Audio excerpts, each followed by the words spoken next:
अच्छा जी, सबको विजिबल हो रही है? Yes sir. चलिए जी, थोड़ा सा आज टेक्निकल टॉपिक है हमारा, थोड़ी सी आप लोगों की कंसंट्रेशन ज़्यादा चाहिए होगी।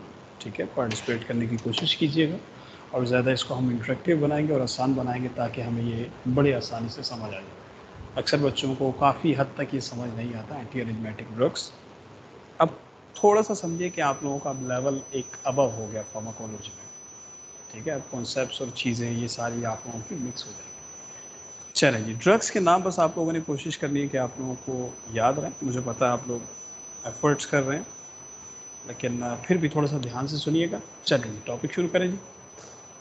चलें जी, आज हमारा टॉपिक है बेटा एंटी एरिथमेटिक ड्रग्स। इससे पहले हम एंटी एरिथमेटिक ड्रग को कवर करें, मैं पहले जानना चाहूँगा बेटा एरिथमिया क्या होता है, कोई बताएगा?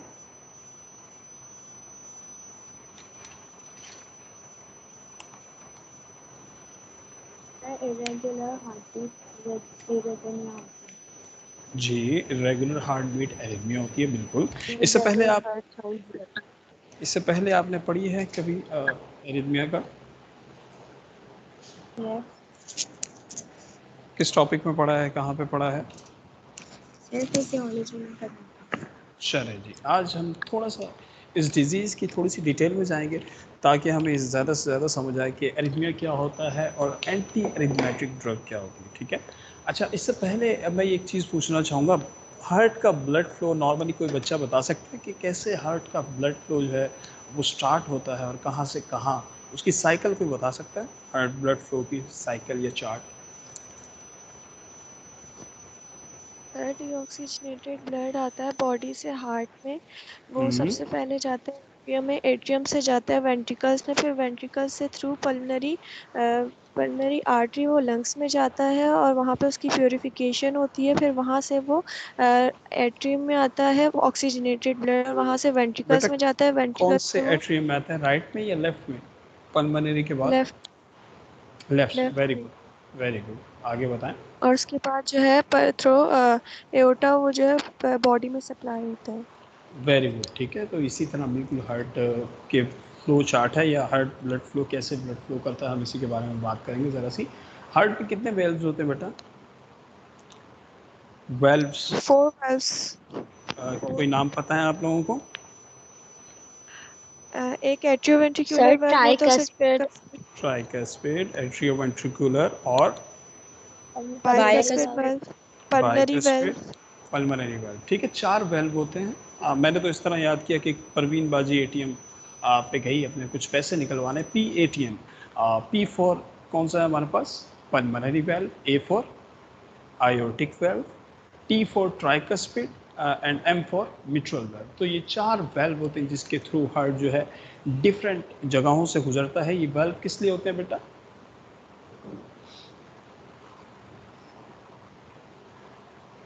ये वेल्व्स सर किस लिए ब्लड बने फ्लो होते हैं? के लिए, ब्लड फ्लो, ब्लड को फ्लो करवाने के लिए, उनको रोकने के लिए, उसके बिल्कुल, कोई उनको भी रोके ब्लड फ्लो, रहना। वेरी गुड, कोई भी ब्लड फ्लो रिवर्स में ना जाए उसके लिए ये वेल्व्स बनाए जाते हैं। ठीक है, चार वेल्व होते हैं और नॉर्मली वेंट्रिकल्स और आयोटा, हार्ट के चार चैम्बर्स हैं, कौन कौन से बेटा?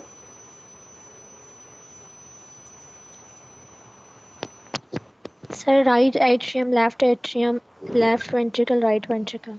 वेरी गुड, ठीक है, ये चार वेल्व्स होते हैं हार्ट के। अच्छा, अगर हम इसी फ्लोट चार्ट को, तो बहुत आसान है कि इंफीरियर वेना कैवा या सुपीरियर वेना कैवा से राइट एट्रियम में ब्लड आता है। राइट एट्रियम अगर हम देख रहे हैं यहाँ पे ब्लड आ रहा है, आप लोगों को विजिबल होगा, नीचे से जो आ रही है उसे कह रहे हैं सुपीरियर, इंफीरियर वेना कैवा, और जो ब्रेन की तरफ से ऊपर से आ रही है उसे कह रहे हैं सुपीरियर वेना कैवा।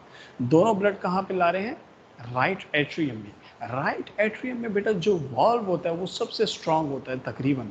ठीक है, इसलिए उसे ट्राइकस्पिड वॉल्व भी कहते हैं कि उसमें तीन लेयर्स होती है, ट्राइकस्पिड वॉल्व। ठीक है, ट्राइकस्पिड वॉल्व से होते हुए कहाँ पे आता है ब्लड? राइट वेंट्रिकल में। फिर कहाँ पे जाएगा बेटा राइट वेंट्रिकल से? लंग्स में। पल्मोनरी लंग्स, वेल्व लंग्स के में। जरिए वेल्व से जरिए लंग्स में। ठीक है, जिसे हम लंग्स पल्मोनरी में जाएगा। आयोटी के थ्रू, जो आर्टरी के थ्रू लंग्स में जाता है। फिर लंग्स से होता हुआ कहाँ पे आएगा? लेफ्ट आर्ट्रियम में। लेफ्ट एट्रियम, फिर उसके बाद लेफ्ट वेंट्रिकल और वहाँ से आयोटा वेंट्रिकल। के थ्रू बॉडी में। ठीक है। तो ये ब्लड की सर्कुलेशन है किस तरह से। अच्छा, अगर हम वेल्व्स को देखेंगे तो राइट एट्रियम और राइट वेंट्रिकल के बीच में जो वेल्व है उसे क्या कह रहे हैं, ट्राइकस्पिड वेल्व। राइट वेंट्रिकल और पल्मोनरी आर्टरी के बीच में जो वेल्व है उसे क्या कह रहे हैं, pulmonary valve. Pulmonary valve, very good. और लेफ्ट एट्रियम और लेफ्ट वेंट्रिकल के बीच में जो वेल्व है उसे क्या कह रहे हैं, मिट्रल वेल्व। ठीक है, ये देखिए मिट्रल वाल्व। लेफ्ट आर्टरियम और लेफ्ट वेंट्रिकल के बीच में जो वेल्व है उसे हम कह रहे हैं मिट्रल वेल्व। और फिर लेफ्ट वेंट्रिकल से जब वो आयोटा में जा रहा है और उसे कह रहे हैं आयोटिक वेल्व, मींस के उसी के नाम से जुड़ा हुआ है। देखें दो नाम बिल्कुल उसी तरह जुड़े हुए हैं, पल्मोनरी वेल्व जो कि पल्मोनरी आर्टरी से पहले आ रहा है और आयोटिक वेल्व जो कि आयोटा से पहले आ रहा है। तो ये हार्ट की सर्कुलेशन होती है कि ब्लड इस तरह डीऑक्सीजनेटेड ऑक्सीजनेटेड होता है। अगर हम बात करें तो राइट साइड पे सारा जो ब्लड है वो डीऑक्सीजनेटेड है या ऑक्सीजनेटेड है, डीऑक्सीजनेटेड। डीऑक्सीजनेटेड है। Very good, deoxygenated. और लेफ्ट साइड पे सारा ब्लड जो है ऑक्सीजनेटेड है। बेटा कभी ऑक्सीजन। आपने ये सुना होगा कि किसी के दिल में सुराख हो गया या होल इन द हार्ट, क्या होता है, किसी को पता है जी जी। क्या क्या सर होता दोनों वेंट्रिकल्स के बीच में होता है, दोनों है? वेंट्रिकल्स की वॉल्स के बीच में। बिल्कुल, वेंट्रिकल्स की वॉल्व्स के बीच में भी हो सकता है या एट्रियम की वॉल्स के बीच में भी हो सकता है। ठीक है, जब वो वेंट्रिकल्स की वॉल्स के बीच में होगा तो उसे कहेंगे वेंट्रिकल या ventricle sepsis defect. Sepsis means कि जो वो होल है। ठीक है, और जब वो एट्रियम के बीच में होगा तो उसे कहेंगे एट्रियल सेप्सिस डिफेक्ट। समझ आ रही है बात? अच्छा, जब ये होल होता है तो उससे क्या होगा बेटा, डीऑक्सीजनेटेड सर और ऑक्सीजनेटेड और डीऑक्सीजनेटेड ब्लड मिल जाएगा। Absolutely right, oxygenated as well as deoxygenated दोनों ब्लड आपस में मिक्स हो जाएंगे। और इस तरह के पेशेंट में साइनोसिस, साइनोसिस क्या होता है बेटा,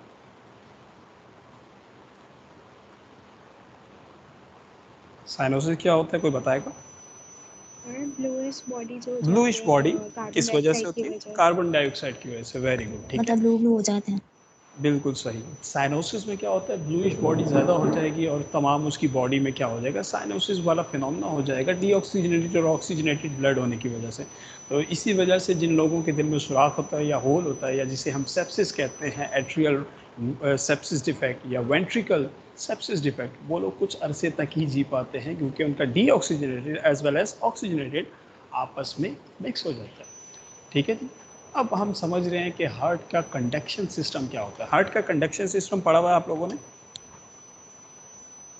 यस सर। जी, ज़रा सा बताएं।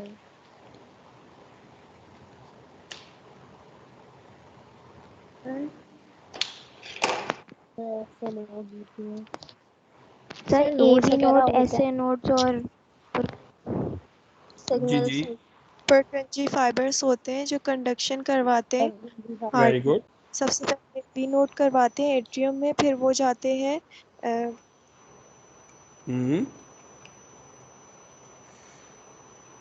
सबसे पहले बेटा स्टार्ट कहाँ से होता है, एसए नोड से। ठीक है, साइनो एट्रियल नोड जिसे हम कहते हैं। एक मिनट दीजिएगा मुझे बस।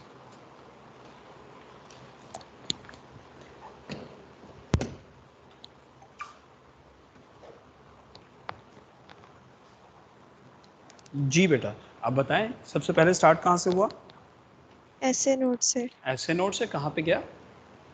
एवी नोड पे गया। एवी नोड, फिर गया परकंजी फाइबर्स। परकंजी फाइबर, बिल्कुल लास्ट स्टेप है। ठीक है, बीच में जाता है बंडल, फिर बंडल जो है दो में टूटता है, बंडल ऑफ हिस जो है वो दो में टूटता है जिसे कहते हैं right as well as left branches. अगर हम इसकी तस्वीर देखें, सबसे पहले करंट स्टार्ट हुआ एसए नोड से, एसए नोड से गया एवी नोड, ये जो सेकंड नोड है। सबसे ऊपर जो नोड है वो एसए नोड है बेटा, जो राइट एट्रियम में बिल्कुल टॉप पे होता है, जो राइट एट्रियम के एपेक्स मींस के कोने पे होता है और राइट एट्रियम और राइट वेंट्रिकल के बिल्कुल सेंटर में होता है। इसे क्या कहते हैं बेटा, कौन सा नोड है ये? SA node. AV AV node. AV क्यों कह रहे हैं इसे, आर्टरियल। अगर आप इसके नाम, क्या नाम है बेटा इसका, एवी नोड का फुल नाम? Atrio atrio ventricular node. ठीक है, तो इसका एट्रियो वेंट्रिकुलर नोड किसी खास वजह से नाम रखा गया क्योंकि ये एट्रिया और वेंट्रिकल्स के बीच में है। अच्छा, इसे क्या कहते हैं ऐसे नोड को, full form? Cyano atrial node. तो इसका लेना देना सिर्फ एट्रिया से है। ठीक है, साइनोएट्रियल नोड से एट्रियोवेंट्रिकुलर नोड तक एक करंट की इंपल्स आती है, फिर वो जाती है बंडल ऑफिस, जो कि थर्ड पार्ट लिखा हुआ है बंडल ऑफिस में। बंडल ऑफिस आगे बेटा टूटा हुआ है किस ब्रांचेस में? 2 ब्रांचेस में। कौन कौन सी? राइट और and लेफ्ट right. मतलब राइट और लेफ्ट, लेफ्ट के अंदर। ठीक है, यहाँ से राइट और लेफ्ट ब्रांचेस निकली हुई हैं। अब ये जब राइट वेंट्रिकल और लेफ्ट वेंट्रिकल में जा रही है तो इन्हें हम लास्ट स्टेप कह रहे हैं, जो कि है क्या? Purkinje जो कि क्या है? fibers. Purkinje fibres. Very good, ठीक है। कोई एक बच्चा समझाएगा मुझे ये दोबारा से? सर हार्ट की कंडक्शन सिस्टम के अंदर बताया कि ऐसे ऐसे नोड पे सिग्नल्स आते हैं, वो फिर वो एट्रियम के अंदर लाई करता है। ऐसे नोड वो अपने सिग्नल एबी नोड को पे ट्रांसफर करेगा। एबी नोड जो है वो राइट एट्रियम और लेफ्ट एट्रियम के लेफ्ट वेंट्रिकुलर के दरमियान होता है, ये बताया था आपने। राइट एबी एट्रियम और उसके और बाद राइट वेंट्रिकल के बीच में, राइट ठीक है। वेंट्रिकल के दरमियान होता है। जी जी।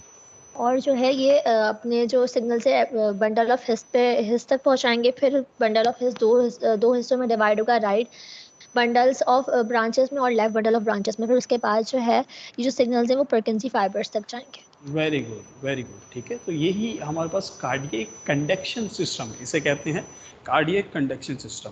अगर हम ऐसे की बात करें, ऐसे नोड सबसे ख़ास नोड है यहाँ पे, जिसे हम नेचुरल पेस मेकर कहते हैं, जो ऑटोमेटिक बीट्स प्रोड्यूस करता है। नॉर्मली कितनी बीट्स प्रोड्यूस होती है बेटा? 60 to 100 beats. 60 to 100 beats per minute SA node जो है क्या करता है? प्रोड्यूस करता है। ऐसे नोड, वो बीट्स या वो करंट जो है तमाम ऐसे नोड से स्टार्ट हो रहा है, अब फिर वो ए बी नोड तक जा रहा है, bundle of face left and right branches Purkinje fibres. अगर इस कंडक्शन सिस्टम में, इसे कहते हैं बेटा कार्डियक कंडक्शन सिस्टम, जो इस कंडक्शन सिस्टम को इंक्रीज करेंगे उन्हें हम कौन सी ड्रग्स कहेंगे?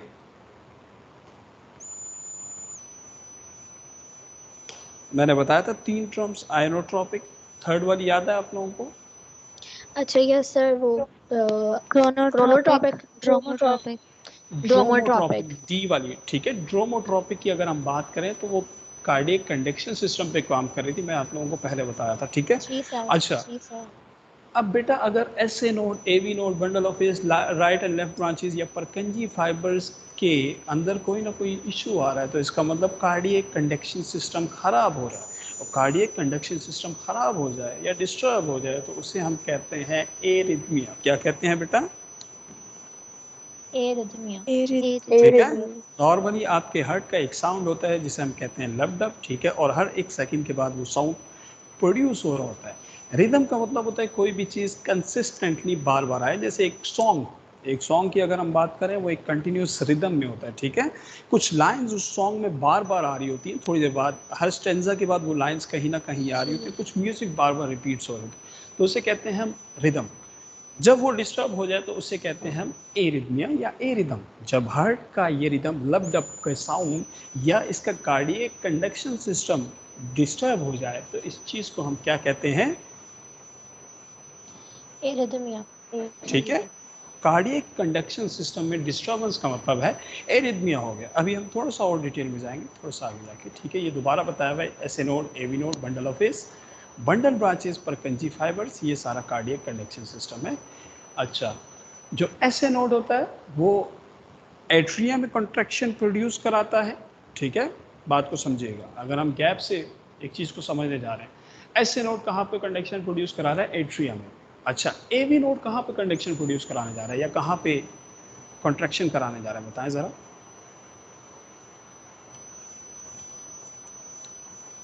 एट्रियम और वेंट्रिकुलर में, दोनों में। बेटा एट्रियम का बिल्कुल लोअर पार्ट और वेंट्रिकल का जो स्टार्ट पार्ट है, मतलब वेंट्रिकल्स में तमाम जो करंट आ रहा है वो ए बी नोड के कहीं ना कहीं ज़रिए से आ रहा है, जो फिर आगे आगे ट्रैवल कर रहा है बंडल ऑफ इसमें, ठीक है। अगर किसी शख्स में ए बी नोड में डिस्टर्बेंस होगी तो उसके वेंट्रिकल सही से कॉन्ट्रैक्ट नहीं कर पाएंगे। अगर किसी शख्स में ऐसे नोड में डिस्टर्बेंस होगी तो उसके एट्रिया सही से कॉन्ट्रैक्ट नहीं कर पाएंगे। समझ आ रही है बात? Yes, sir. Yes sir. ठीक है। तो ऐसे नोड, ए बी जो है वो प्रोड्यूस करा रहा है वेंट्रिकल्स के पार्ट में ज़्यादातर। और अच्छा, ये एक बच्चा स्लाइड पढ़ेगा। The atrioventricular node or AV node located on the other side of the right atrium near the AV wall. The AV node serves as electrical gateway to the ventricles. It delays the passage of electrical impulses to the ventricles. This is to ensure that the atria have ejected all the blood into the ventricles before the ventricle contract. बेटे यहाँ The तक AV समझ आया node, आप लोग? yes sir. क्या थोड़ा सा कोई बच्चा बताएगा क्या बात इन्होंने कही? ये कह रहे हैं कि एट्रियोवेंट्रिकुलर जो नोड है वो एवी नोड जो लोकेटेड होता है other side of the right atrium के नियर द एवी वेल ये बता रहे हैं। फिर कह रहे हैं तो जो एवी नोड है वो सर्व करता है इलेक्ट्रिकल गेटवे का काम करता है टू द वेंट्रिकल तक। वेंट्रिकल्स में करंट जो सारा कंडक्ट हो रहा है वो किसकी वजह से हो रहा है? एवी नोड की वजह से, इसलिए एवी इसको नोड्स की वजह से इलेक्ट्रिकल गेटवे, इलेक्ट्रिकल दरवाजा Gateway. कह रहे हैं जो तमाम करंट हाँ। लेके जा रहा है। अच्छा, थर्ड पॉइंट इज इम्पोर्टेंट, बताएं आप। It delays the passage of electrical impulse to the ventricle.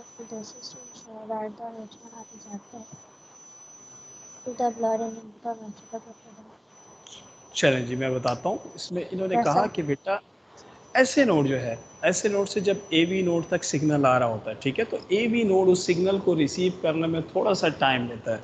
वो टाइम इस वजह से लेता है क्योंकि देखें, अगर हम हार्ट की कंडक्शन या हार्ट के ब्लड फ्लो को समझें तो पहले तमाम एट्रिया कॉन्ट्रैक्ट करता है, ठीक है, तमाम एट्रिया कॉन्ट्रैक्ट करता है, अपर पार्ट कॉन्ट्रैक्ट करता है, फिर वो ब्लड कहाँ पे भेजता है? लोअर पार्ट में, राइट वेंट्रिकल और लेफ्ट वेंट्रिकल। समझ आ रही है? फिर क्या होता है? वेंट्रिकल्स, ये कोई बच्चे को किसी को ये साइकिल पता है कैसे हो रहा है ये काम? दोबारा रिपीट कर रहा हूँ, ज़रा सुनिएगा। पहले आर्ट्रियम या एट्रियम जो है वो कॉन्ट्रैक्ट करेगा, इतनी देर में वेंट्रिकल्स रिलैक्स करेंगे, ठीक है। जब वेंट्रिकल्स रिलैक्स करेंगे मींस के बैलून को आप रिलैक्स स्टेट में छोड़ेंगे तो क्या होगा, या किसी भी चीज़ को रिलैक्स स्टेट में छोड़ेंगे तो वो उसमें क्या हो जाएगा? ब्लड फिल हो जाएगा। वेंट्रिकल्स में जब ब्लड फिल होता है, अब वेंट्रिकल्स कॉन्ट्रैक्ट करते हैं दोबारा से। पहले एट्रियम ने कॉन्ट्रैक्ट किया, जो एट्रियम ने ब्लड कलेक्ट किया था वो वेंट्रिकल्स में भेजा। वेंट्रिकल्स तब क्या थे, किस स्टेट में थे? रिलैक्स स्टेट में थे, ठीक है। अब वेंट्रिकल्स कॉन्ट्रैक्ट करेंगे तो एट्रिया कॉन्ट्रैक्ट स्टेट में रिलैक्स स्टेट में आ जाएगा। बात समझ आ रही है कि नहीं आ रही? Yes, yes, sir. Yes, sir. ठीक है, तो ऐसे नोड से एवी नोड का जो सिग्नल है, जो टाइम लेना है, उसका मतलब ये है कि ऐसे नोड जब सिग्नल यहाँ पे भेजता है तो एट्रिया सही से कॉन्ट्रैक्ट होना चाहिए, कुछ भी ब्लड उसके अंदर नहीं रहना चाहिए, इसलिए ये टाइम लगता है कि ब्लड को ट्रैवल कराने में, ऐसे नोड से एवी नोड कराने में। इस पॉइंट में ये बताया, ठीक है। फिर है AV node receive signals from SA node. जब वो सिग्नल रिसीव कर लेता है तो वो बंडल ऑफ हिस तक पहुँचाता है, और ये बंडल जो है राइट एंड लेफ्ट ब्रांचेस में और परकंजी फाइबर्स में डिस्ट्रीब्यूट हुआ होगा। हार्ट की वेल्व को समझने के लिए हमें समझना पड़ेगा, एरिथमिया को समझने के लिए कि किस तरह का रिदम हार्ट में प्रोड्यूस होता है, हमें 2-4 चीज़ों को समझना पड़ेगा। Number 1 is action potential, number 2 is ECG, और नंबर 3 डिफरेंट तरह के जो चैनल्स हार्ट में एक्टिव हैं। कौन कौन सी 3 चीज़ें बेटा? ECG और एक्शन पोटेंशियल और वेरी चैनल्स गुड, जो हार्ट में मौजूद चैनल्स को, ठीक है। 3 चीज़ों को हमें समझना पड़ेगा तो हम समझ जाएंगे कि एरिथमिया क्या होता है। ईसीजी को समझने से पहले हम एक नॉर्मल एक्शन पोटेंशियल को देखते हैं। नॉर्मली एक्शन पोटेंशियल कैसे जनरेट होता है और क्या इसमें मैकेनिज्म होता है, ये सारी चीज़ें ये आप लोगों को पता होगी। एक्शन पोटेंशियल कैसे प्रोड्यूस होता है, कोई एक बच्चा इस कॉन्सेप्ट को समझा सकता है? एक्शन पोटेंशियल नॉर्मली कैसे प्रोड्यूस होता है और क्या मैकेनिज्म होता है?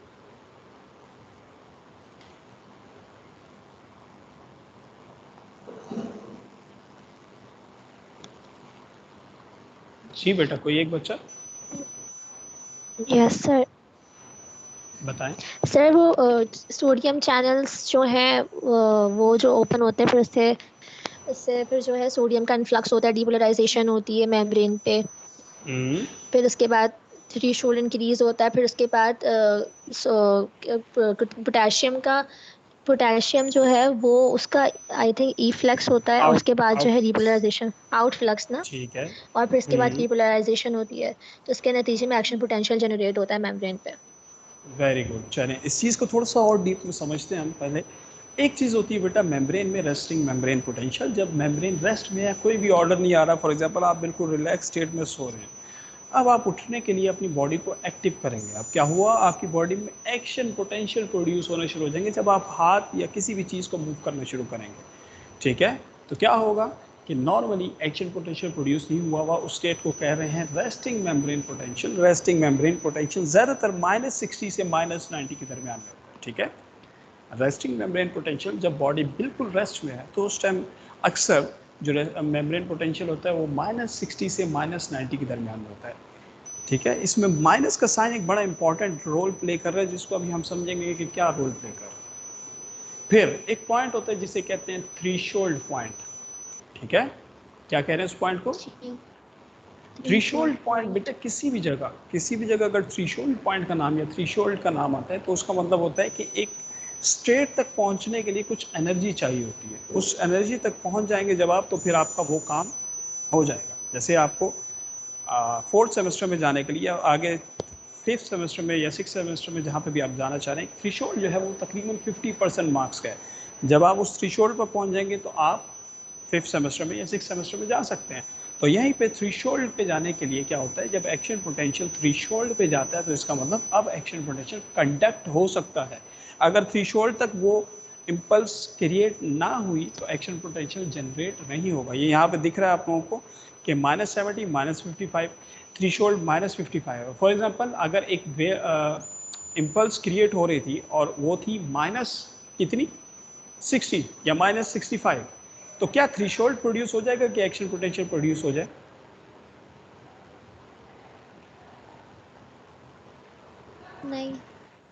नहीं होगा। तो ये देखें, ये जो फेल्ड इनिशिएशन है ये इसी बात की गवाही है कि उन्होंने कहा कि जब तक थ्रेशोल्ड प्रोड्यूस नहीं होता तो तब तक कोई भी चीज़ एक्शन पोटेंशियल स्टार्ट नहीं होता। एक्शन पोटेंशियल का लेना देना जो स्टार्ट होता है वो सोडियम के आयन से होता है। सोडियम आयन हमेशा डीपोलराइजेशन कराता है। डीपोलराइजेशन का मतलब होता है बॉडी में कॉन्ट्रैक्शन स्टेट अभी एक्टिव हो गई। अच्छा, नॉर्मली मेम्ब्रेन में क्या होता है कि पोटेशियम इनसाइड द मेम्ब्रेन आने की कोशिश करता है, ठीक है। नॉर्मली मेम्ब्रेन में क्या होता है, पोटेशियम इनसाइड द मेम्ब्रेन आने की कोशिश करता है। अच्छा, ये बात याद रखें कि पोटेशियम जब भी एक्शन पोटेंशियल जनरेट होगा तो पोटेशियम इनसाइड आएगा और सोडियम इनसाइड आएगा और पोटेशियम आउटसाइड जाएगा, ठीक है। सोडियम के इनसाइड आने को हम क्या कह रहे हैं? इनफ्लक्स ऑफ सोडियम डीपोलराइजेशन, ठीक है, या इनफ्लक्स भी कह सकते हैं। अच्छा, और पोटेशियम के बाहर जाने को हम क्या कह रहे हैं? रीपोलराइजेशन या तो फिर इफ्लक्स। बिल्कुल सही। एक मिनट मुझे दिखाने दीजिएगा तस्वीर।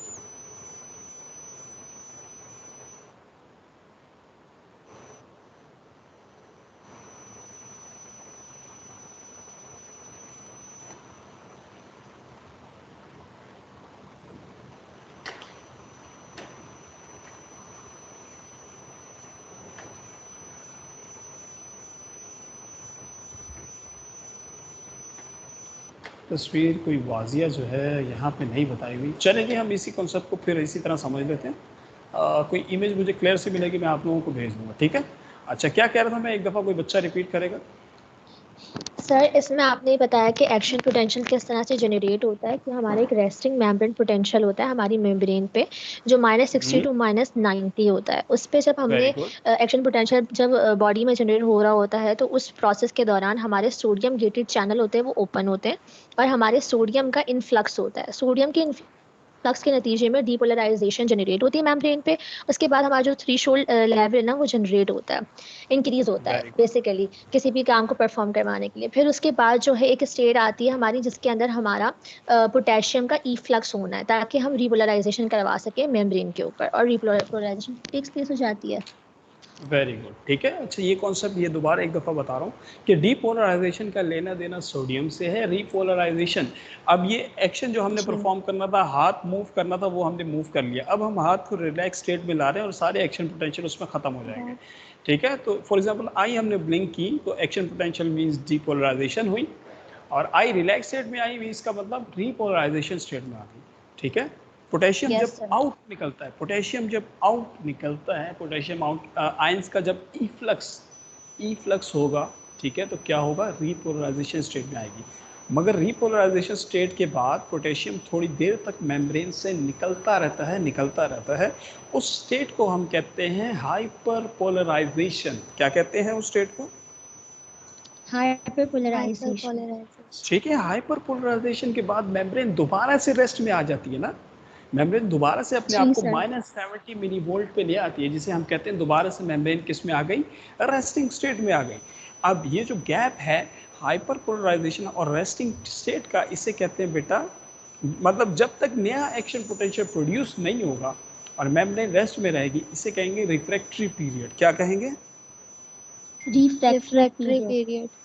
पीरियड। Refractory period. ठीक है, एक्शन पोटेंशियल दोबारा एक दफ़ा देख लें। डीपोलराइजेशन का मतलब क्या होता है बेटा? सोडियम क्या होगा? सोडियम इनफ्लक्स हो रहा है। सोडियम इन्फ्लक्स हो रहा है और मेम्ब्रेन स्लाइडली क्या होती जा रही है? कॉन्ट्रैक्ट। डीपोलराइज। डीपोलराइज का मतलब होता है क्या वैसे, अगर हम पॉजिटिव और नेगेटिव साइंस की बात करें? वो पॉजिटिविटी क्रिएट पॉजिटिव हो हो रही रही होती है, है, पॉजिटिव। सोडियम जब अंदर जी आ रहा होता है तो मेम्ब्रेन दोबारा से पॉजिटिव हो रही होती है, और उस पॉजिटिविटी की वजह से क्या होता है कि मेम्ब्रेन में एक्साइटेशन शुरू हो रही होती है।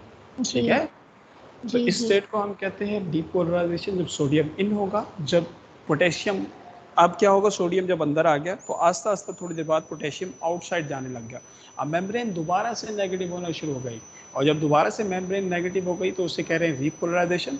और फिर नेगेटिव स्टेट में भी एक स्टेट होती है जिसे कहते हैं रेस्टिंग स्टेट पोटेंशियल, जो कि -60 से -90 वोल्ट होती है। अच्छा, ये जो पीरियड था रेस्टिंग स्टेट से दोबारा एक्शन पोटेंशियल आने का, इसको क्या कह रहे थे? Refractory period. Refractory period. ठीक है, पोटेशियम रिपोलराइजेशन के बाद एक स्टेज में जाता है, उसे क्या स्टेज कहते हैं? हाइपरपोलाइजेशन का hyper refractory period. Polarisation. Hyper polarisation क्या स्टेज होती है कि पोटेशियम दोबारा से आस्ता आस्ता रेस्टिंग स्टेट से भी डाउनवर्ड चला जाता है। ठीक है, अच्छा सर, तो ये रिफ्रैक्टरी जो पीरियड आपने बताया, ये वाला है हाइपरपोलराइजेशन या रीपोलराइजेशन है? बेटा ये रेस्टिंग स्टेट से आप समझ लें, रेस्टिंग स्टेट से दोबारा जो एक्शन पोटेंशियल जनरेट होना है ना, उसे जनरेट कह होने रहे हैं वाला है, रिफ्रैक्टरी ठीक है। पीरियड। अच्छा, ये कॉन्सेप्ट आप लोगों को क्लियर होना चाहिए, एक्शन पोटेंशियल कैसे कंडक्ट होता है। अभी हम देखते हैं नॉर्मली एक्शन पोटेंशियल के जो फेजेस हैं। अब अगर हम फेजेस में डिवाइड करें तो नॉर्मल एक्शन पोटेंशियल के फेजेस अलग होते हैं और हार्ट में इसके फेजेस अलग होते हैं। हार्ट में डिफरेंट होने का क्या मतलब है, क्यों अलग है हार्ट के एक्शन पोटेंशियल?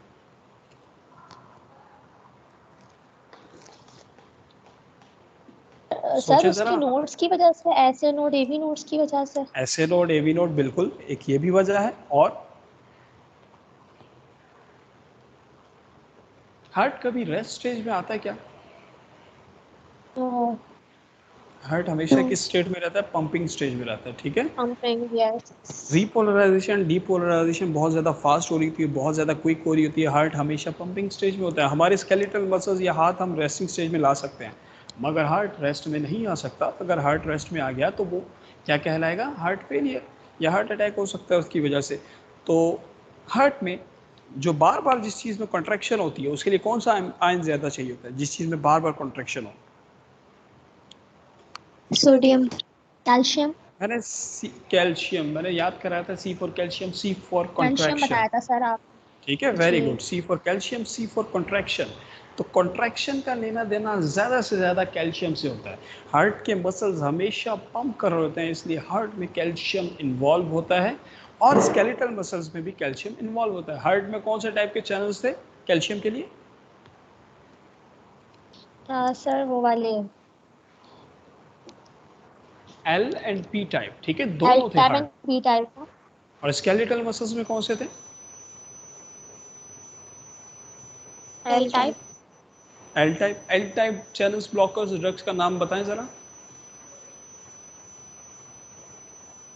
सर वेरा वो एल टाइप के उसको कहते हैं ना, वेरापेमिल। नॉन डाई हाइड्रोपायरिडीन्स या डाई अच्छा, नॉट डाई। हाइड्रोपायरिडीन्स, कौन से? अच्छा मैं पूछ रहा हूँ दोनों में से चलिए कौन से पूछ थे? रही हूँ। डाई एल टाइप तो डाई हाइड्रोपायरिडीन, हाइड्रोपायरिडिन है।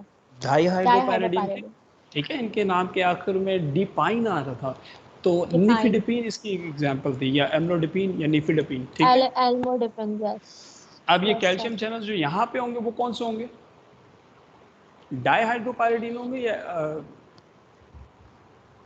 मतलब सर यहाँ पे नॉन ड्रग्स डाई होंगे? हाइड्रोपायरिडीन। नॉन डाई हाइड्रो यहाँ पे non di non di hydropyridine. Hydropyridine drugs काम करेंगी, जिनका नाम क्या था?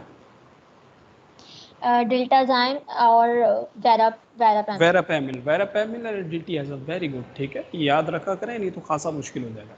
चले जी, अब हम आ रहे हैं एक्शन पोटेंशियल को समझने के लिए। नॉर्मली हार्ट में कैल्शियम मैंने बताया कि आपका इन्वॉल्व होता है। जब नॉर्मल एक्शन पोटेंशियल जो होता है उसमें सिर्फ 2-3 फेजेस होते हैं, 0 phase, 3 phase and 4 phase.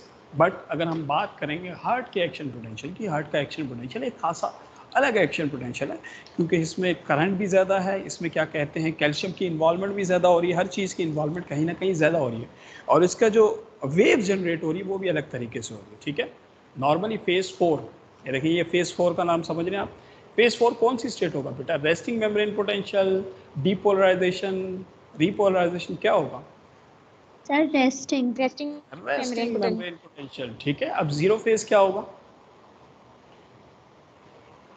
Zero phase depolarisation हो रहा है। वेरी गुड, वेरी गुड, ठीक है। जीरो फेज में हार्ट में इन्वॉल्व होता है सोडियम, ये लिख लें कहीं पे, जीरो फेज में हार्ट में इन्वॉल्व होता है सोडियम, कहीं पे भी जीरो फेज अगर हो रहा है तो उसमें सोडियम इन्वॉल्व होता है डीपोलराइजेशन कराने के लिए। अब आ रहा है फेज 1 एंड 2। फेज 1 एंड 2 में क्या इन्वॉल्व होगा? 1 में क्या इन्वॉल्व होगा बेटा? बॉडी अब किस स्टेट में आती है डीपोलराइजेशन के बाद? नेक्स्ट रिपोलराइजेशन के स्टेट में आती है। कौन से चैनल्स इन्वॉल्व हो रहे? कौन सी? पोटेशियम। पोटेशियम इन्वॉल्व होता है। Potassium very good. Potassium inside efflux कर रहा था या आउटफ्लक्स कर रहा था? मतलब आउटफ्लक्स आउटफ्लक्स इनफ्लक्स हुआ था आउटफ्लक्स, उसका। वेरी गुड, ठीक है। अच्छा, अब पोटेशियम जो है आस्ता आस्ता निकलना शुरू कर रहा है, मगर ये देखिए फेज 1 पे कैल्शियम पोटेशियम है, मगर एक चीज़ हमें समझनी पड़ेगी यहाँ पे, फेज 2 में, फेज 2 के अंदर कैल्शियम आ जाता है, ठीक है। क्या आ जाता है? कैल्शियम कैल्शियम आ जाता है। इसका मतलब इसकी रिपोलराइजेशन स्टेट में कुछ ना कुछ कैल्शियम का हाथ है, मगर अभी रिपोलराइजेशन में जा रहा नहीं है, इसका मतलब एक्शन पोटेंशियल थोड़ा सा लंबा हो गया। अब फेज 3 आ गया। फेज 3 क्या था बेटा? हाइपरपोलराइजेशन नहीं नहीं नहीं, हाइपर हाइपरपोलराइजेशन। पोलराइजेशन जो है, देखिए हाइपर पोलराइजेशन जो है वो बिल्कुल डाउनवर्ड चला जाता है ना, ठीक है, बिल्कुल डाउनवर्ड। -90 से अगर ये डाउनवर्ड चला जाता ना तो उसे हम हाइपर पोलराइजेशन कहते हैं। इसमें चल रहा, देखें, फेज 1 पे भी रिपोलराइजेशन है, फेज 2 पे भी रिपोलराइजेशन है, फेज 3 पे भी, रिपोलराइजेशन भी चल रहा है। ये तीनों फेज रिपोलराइजेशन है, मगर 3 जो फेज है वो ज़्यादा डाउनवर्ड जा रहा है, ठीक है। 1 जो फेज है, फेज 1, उसमें पोटेशियम है मगर ज़्यादा इन्वॉल्व नहीं, थोड़ा सा पोटेशियम इन्वॉल्व है। और फेज 2 में कैल्शियम इन्वॉल्व है, लेकिन सही से जो पोटेशियम इन्वॉल्व है वो कहाँ पे इन्वॉल्व है? फेज 3 में। ये हार्ट का एक्शन फेज 3 पोटेंशियल के है। अंदर। Very good. हार्ट का action potential is totally different ना। अब फॉर एग्जांपल मैं अगर बात कर रहा हूँ कि एक शख्स में एरिथमिया हुआ है, ठीक है। एरिथमिया का मतलब होता है ये बीट्स या ये एक्शन पोटेंशियल बहुत ज़्यादा डिस्टर्ब होना या बहुत ज़्यादा आगे पीछे होना। अब फॉर एग्जांपल किसी शख्स में डीपोलराइजेशन ज़्यादा हो रही थी, डीपोलराइजेशन, तो हम उसे बताएं कि सोडियम चैनल ब्लॉकर्स देंगे या सोडियम एगोनिस्ट देंगे? सोडियम ब्लॉकर्स देंगे ना, ज्यादा हो रही है तो रोकेंगे इसको। ठीक है। नंबर 1 क्लास ऑफ इंडिकेशन जो कि एरिथमिया में देते हैं वो होता है सोडियम चैनल ब्लॉकर्स, जो कि डीपोलराइजेशन जब ज़्यादा हुई होती है उसे क्या करती है? कम करती है। सही। अच्छा, यस सर। अब मैं आ रहा हूँ कैल्शियम। कैल्शियम बेटा एगोनिस्ट देंगे या एंटागोनिस्ट देंगे? कोई भी दोबारा एक्शन पोटेंशियल, मैं हर चीज़ में आपको ये बता रहा हूँ कि एक्शन पोटेंशियल ज़्यादा जनरेट हो रहा है, ज़्यादा, अब उसको हमें कम करना है, तो क्या हम देंगे? तो हम सर इसका एंटागोनिस्ट देंगे ना, ब्लॉकर्स, ताकि वो एंटागोनिस्ट देंगे ना या ब्लॉकर्स देंगे? सवाल ये है फेज 2 पे कौन सी ड्रग्स आएंगी? फेज 2 पे कैल्शियम वाली सर, यहाँ पे वही सर, वही वेरापैमिल और डेल्टाजाइन। वेरी गुड, वेरी गुड, ठीक है। फेज 2 पे आएंगे कैल्शियम चैनल ब्लॉकर्स जिन्हें वेरापैमिल या डिल्टियाज़म कहते हैं, ठीक है। फेज 3 पे जी। कौन सी ड्रग्स आएंगी?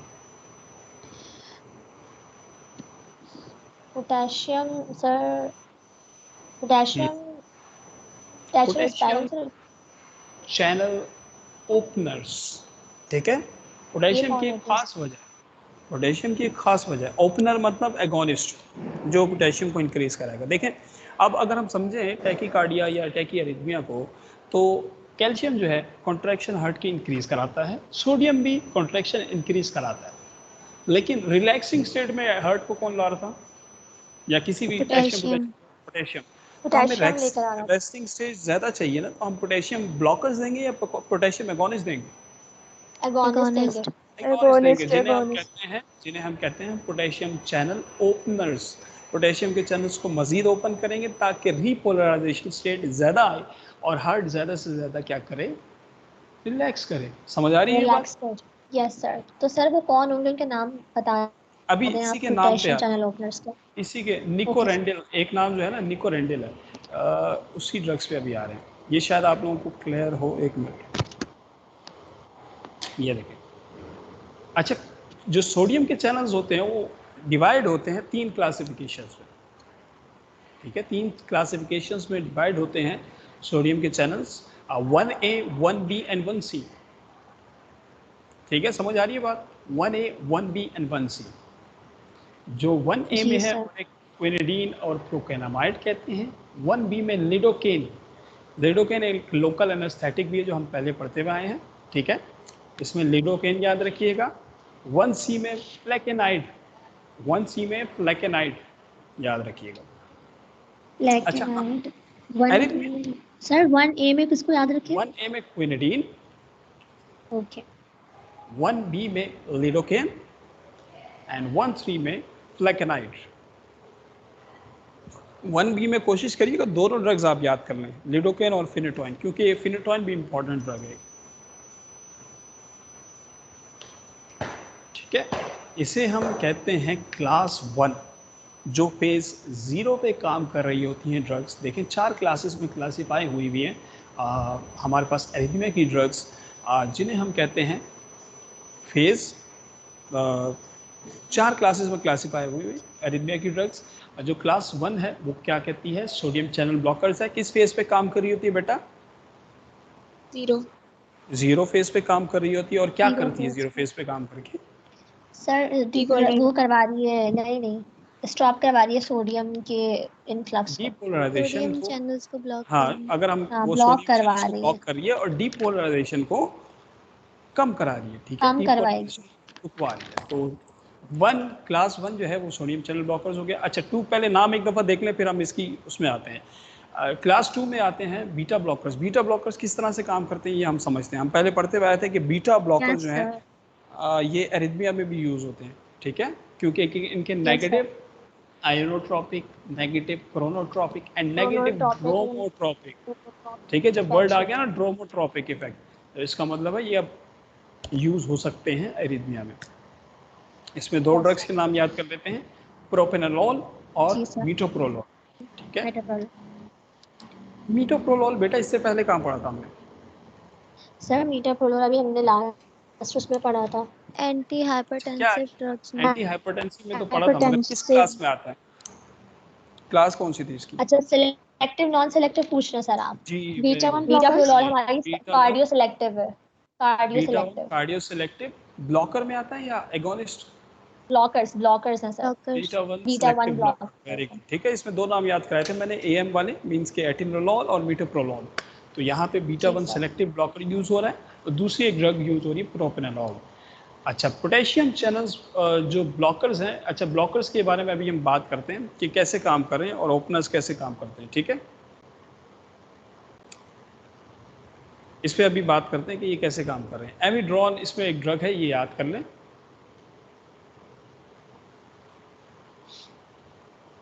एमिड्रॉन एक ड्रग है, इस पे ये याद कर लें। फिर कैल्शियम चैनल ब्लॉकर्स में हमारे पास आगे वेरापेमिल और डिल्टियाज़म,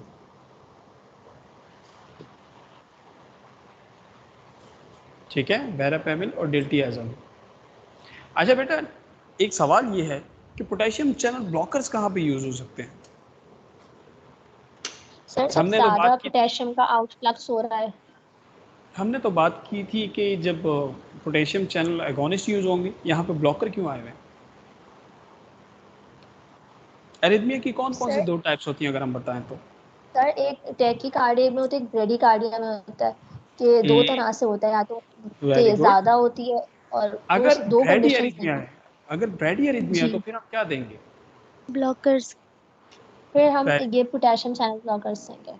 ठीक है, वेरी गुड, क्योंकि उसमें रिलैक्सिंग स्टेट ज़्यादा हो गई, ठीक है? तो ब्रैडी एरिथमिया में ज़्यादातर ब्लॉकर्स यूज होते हैं पोटेशियम चैनल्स के। बाकी ये जितनी ड्रग्स हैं ज़्यादातर किसकी हैं, टैकी अरिथमिया की ज़्यादातर। अच्छा अच्छा, अब आ गई क्लास 4 कौन सी है, पैरापेमिल या डिल्टियाज़म, जिन्हें हम क्या कहते हैं, कैल्शियम चैनल ब्लॉकर्स कहते हैं। ठीक है। अभी इसमें आएंगे, इसकी डिटेल्स में हम थोड़ा सा आते हैं। इससे पहले हम ईसीजी को समझते हैं, एक थोड़ी सी मुश्किल चीज़ मगर टेक्निकल चीज़, खासा आप लोगों के लिए हेल्पफुल होगी। एक्शन पोटेंशियल सारा समझ आ गया बेटा? Yes sir. ईसीजी आता है किसी बच्चे को? जैसा पढ़ा तो था ये हमने, पी क्यू आर कैसे एस पढ़ते हैं? वेव्स होती कैसे पढ़ते हैं कोई एक सर, बच्चा? जो पी वेव होती है, हम्म, पी वेव को हम जी। डीपोलराइजेशन जो से होती है शो वो करते एट्रियल डिपोलराइजेशन करवाती है। हम्म, हाँ और बताओ सर बताओ। जो क्यू वेव होती है वो हमारे पास वेंट्रिक्युलर कॉन्ट्रैक्शन को शो करवाती है, और उसके बाद जो टी वेव होती है वो हमारे पास वेंट्रिकुलर रिपोलराइजेशन को शो करवाती है। सही है। बस मुझे टेस्ट करना पड़ेगा आपको कि कितनी आप लोगों की वेव्स ठीक हैं, उसके लिए मैं ये इमेज खोल रहा हूँ। टैकीकार्डिया, देखिए ईसीजी है किसी शख्स की जिसको टैकीकार्डिया है, बताएं इसकी कौन सी वेव में डिस्टर्बेंस हुई है? इतना आप लोग गेस कर लेंगे कि नहीं?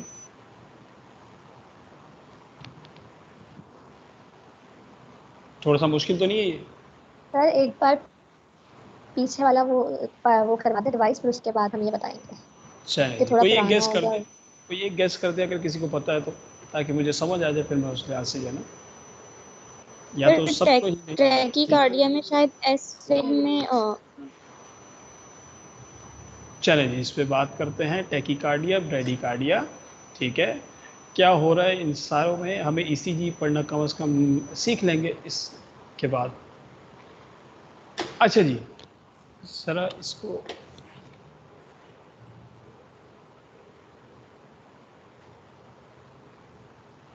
देखिए जी। एट्रियल, पहले तो हमें समझना पड़ेगा कि एट्रियल डिपोलराइजेशन का मतलब क्या है। क्या है डिपोलराइजेशन का मतलब? एट्रिया किस यानी स्टेट में एट्रिया होता जो डीपोलराइज हो रहा है और सोडियम का इन्फ्लक्स उसके अंदर ज्यादा हो रहा है। है? और डिपोलराइजेशन का मतलब रिलैक्स स्टेट है या कॉन्ट्रैक्शन स्टेट है? Contract. Contracted contraction state stage में वो ब्लड कहाँ पे भेजेगा? हमारे वेंट्रिकल में। वेंट्रिकल्स को भेज रहा है वेंट्रिकल्स में भेज कॉन्ट्रैक्ट। रहा है, वेरी गुड, ठीक है। और फिर वेंट्रिकल में। एट्रिया किस फॉर्म में आएगा? एट्रिया किस फॉर्म में आएगा जब वो कॉन्ट्रैक्ट फिर हो एट्रिया जाएगा? फिर रिलैक्स हो जाएगा, अब आगे रिलैक्स तो वो हो बढ़ रिलैक्स फॉर्म में आ ठीक जाएगा। है, वेरी गुड। फिर उसके बाद क्या होगा? वेंट्रिकल्स क्या होंगे? फिर वेंट्रिकल कॉन्ट्रैक्ट होंगे। कॉन्ट्रैक्ट होंगे। कॉन्ट्रैक्ट करेंगे जिससे डिपोलराइजेशन कहेंगे, और फिर वेंट्रिकल्स क्या हो जाएंगे? Relax state relax. में आ जाएंगे, हार्ट को रिलैक्स। पंप करके। अच्छा, जहाँ पे भी डिपोलराइजेशन का मतलब आ रहा है इसका मतलब कॉन्ट्रैक्शन, जहाँ पे भी रिपोलराइजेशन का मतलब आ रहा है इसका मतलब रिलैक्सेशन।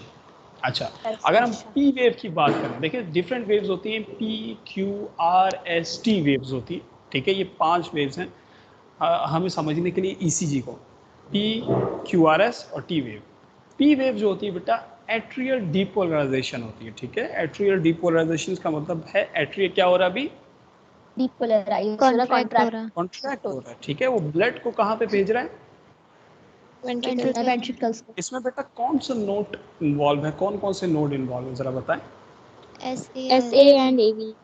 ऐसे और एवी। अब देखिए पी वेव के बाद थोड़ा सा गैप दिख रहा होगा आप लोगों को, ये जो गैप है बेटा किस चीज़ का है, जरा बताएं, सोचिए जरा। ताकि एट्रिया जो है वो कॉन्ट्रैक्ट हो जाए और वेंट्रिकल रिलैक्स। एट्रिया जब सबसे पहले कॉन्ट्रैक्ट करता है तो एट्रिया सिग्नल भेज रहा होता है एस ए नोड से ए वी नोड तक, ठीक है। वो ए वी नोड तक सिग्नल भेजता है कि अब तुम वेंट्रिकल्स को कॉन्ट्रैक्ट करो, ठीक है। वो जब तक भेजता है उस टाइम को हम पी आर इंटरवल कहते हैं, कि मतलब जो पी आर सेगमेंट है बीच का, ठीक है, उसको हम कह रहे हैं कि एट्रिया अब रिलैक्सिंग स्टेट में जो गैप कवर कर रहा है और एस ए नोड से ए वी नोड तक जो टाइम लग रहा है उसका, वो पी आर इंटरवल में आ गया। अगली इम्पल्स होती है, ये अगला कॉम्प्लेक्स होता है जिसे हम कहते हैं Q R S complex. Q R S complex का मतलब है वेंट्रिकल्स कॉन्ट्रैक्ट करेंगे। अच्छा, अब इसमें 2 चीज़ें छुपी हुई होती हैं क्यू आर एस कॉम्प्लेक्स में, एक तो ventricular depolarisation as well as atrial repolarisation. 2 चीज़ें छुपी हुई हैं इसमें, कौन कौन सी? Ventricular depolarisation, atria repolarisation. ठीक है। अच्छा, सवाल मेरा ये है, आप अगर देखेंगे एट्रियल डीपोलराइजेशन की वेव इतनी छोटी सी है, पी वेव बहुत ही स्मॉल है, जबकि क्यूआरएस कॉम्प्लेक्स जो कि वेंट्रिकल्स डीपोलराइजेशन है उसकी बहुत बड़ी वेव है। वजह क्या है बेटा?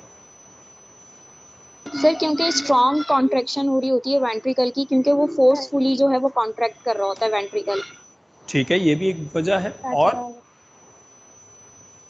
और ये भी एक वजह है।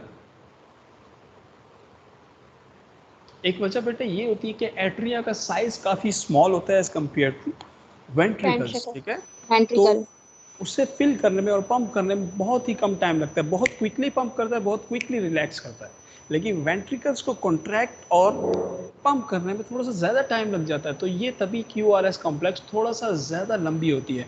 और इसमें एट्रियल रीपोलराइजेशन भी छुपी हुई होती है। मीन्स के एट्रिया भी जो रिलैक्स हो रहा है ना, एट्रिया भी जो रिलैक्स हो रहा है ना, वो क्यूआरएस कॉम्प्लेक्स के अंदर ही कहीं हो रहा है। अगर हम स्पेसिफिक पॉइंट की बात करें तो ये जो पॉइंट बना हुआ है, जो डाउनवर्ड साइड थोड़ा सा आया है, ठीक है, ये जो डाउनवर्ड साइड की तरफ पॉइंट आया है, इस कह रहे हैं एट्रिया क्या हो रहा है, रिलैक्स हो रहा है या रीपोलराइज हो रहा है। फिर उसके बाद जनरेट होता है क्यूआरएस कॉम्प्लेक्स। क्यूआरएस कॉम्प्लेक्स का मतलब है वेंट्रिकल्स क्या हो गए, कॉन्ट्रैक्ट हो गए। अब वेंट्रिकल्स जब रिलैक्स स्टेट में आते हैं उसे हम कहते हैं वेंट्रिकल्स रीपोलराइजेशन। ठीक है। अच्छा, ये हो गया पी वेव, टी वेव। बताएं टी वेव किसकी रीपोलराइजेशन है? वेंट्रिकुलर। ठीक है, पहले अगर हम सिंपल साइकिल को समझें, पहले एट्रिया ने कॉन्ट्रैक्ट किया, एट्रिया ने रिलैक्स किया, फिर वेंट्रिकल्स ने कॉन्ट्रैक्ट किया, जिसे हम किस कॉम्प्लेक्स में जानते हैं वेंट्रिकल्स के कॉन्ट्रैक्शन को? क्यूआरएस। QRS complex. फिर वेंट्रिकल्स रिलैक्स हुए, जिसे हम क्या कह रहे थे? T wave. T wave. अच्छा, अब यहाँ पे थोड़े से कॉम्प्लेक्सेस के नाम है, वो हम समझेंगे तो हमें ईसीजी पढ़ना समझ आ जाएगा, अरिथमिया की टाइप समझ आ जाएगा कि अरिथमिया किस तरह से और कैसे हो रहा है। ये देखें ज़रा, पी और आर इंटरवल मैंने आपको बताया था कि एक सेगमेंट होता है जब ऐसे नोड से ए वी नोड तक का सफ़र तय कर रहा होता है और एट्रिया कॉन्ट्रैक्ट कर रहे होते हैं। ठीक है, फिर क्यू आर एस कॉम्प्लेक्स आ गया, फिर एस और टी सेगमेंट आ गया। एस और टी सेगमेंट क्या होता है?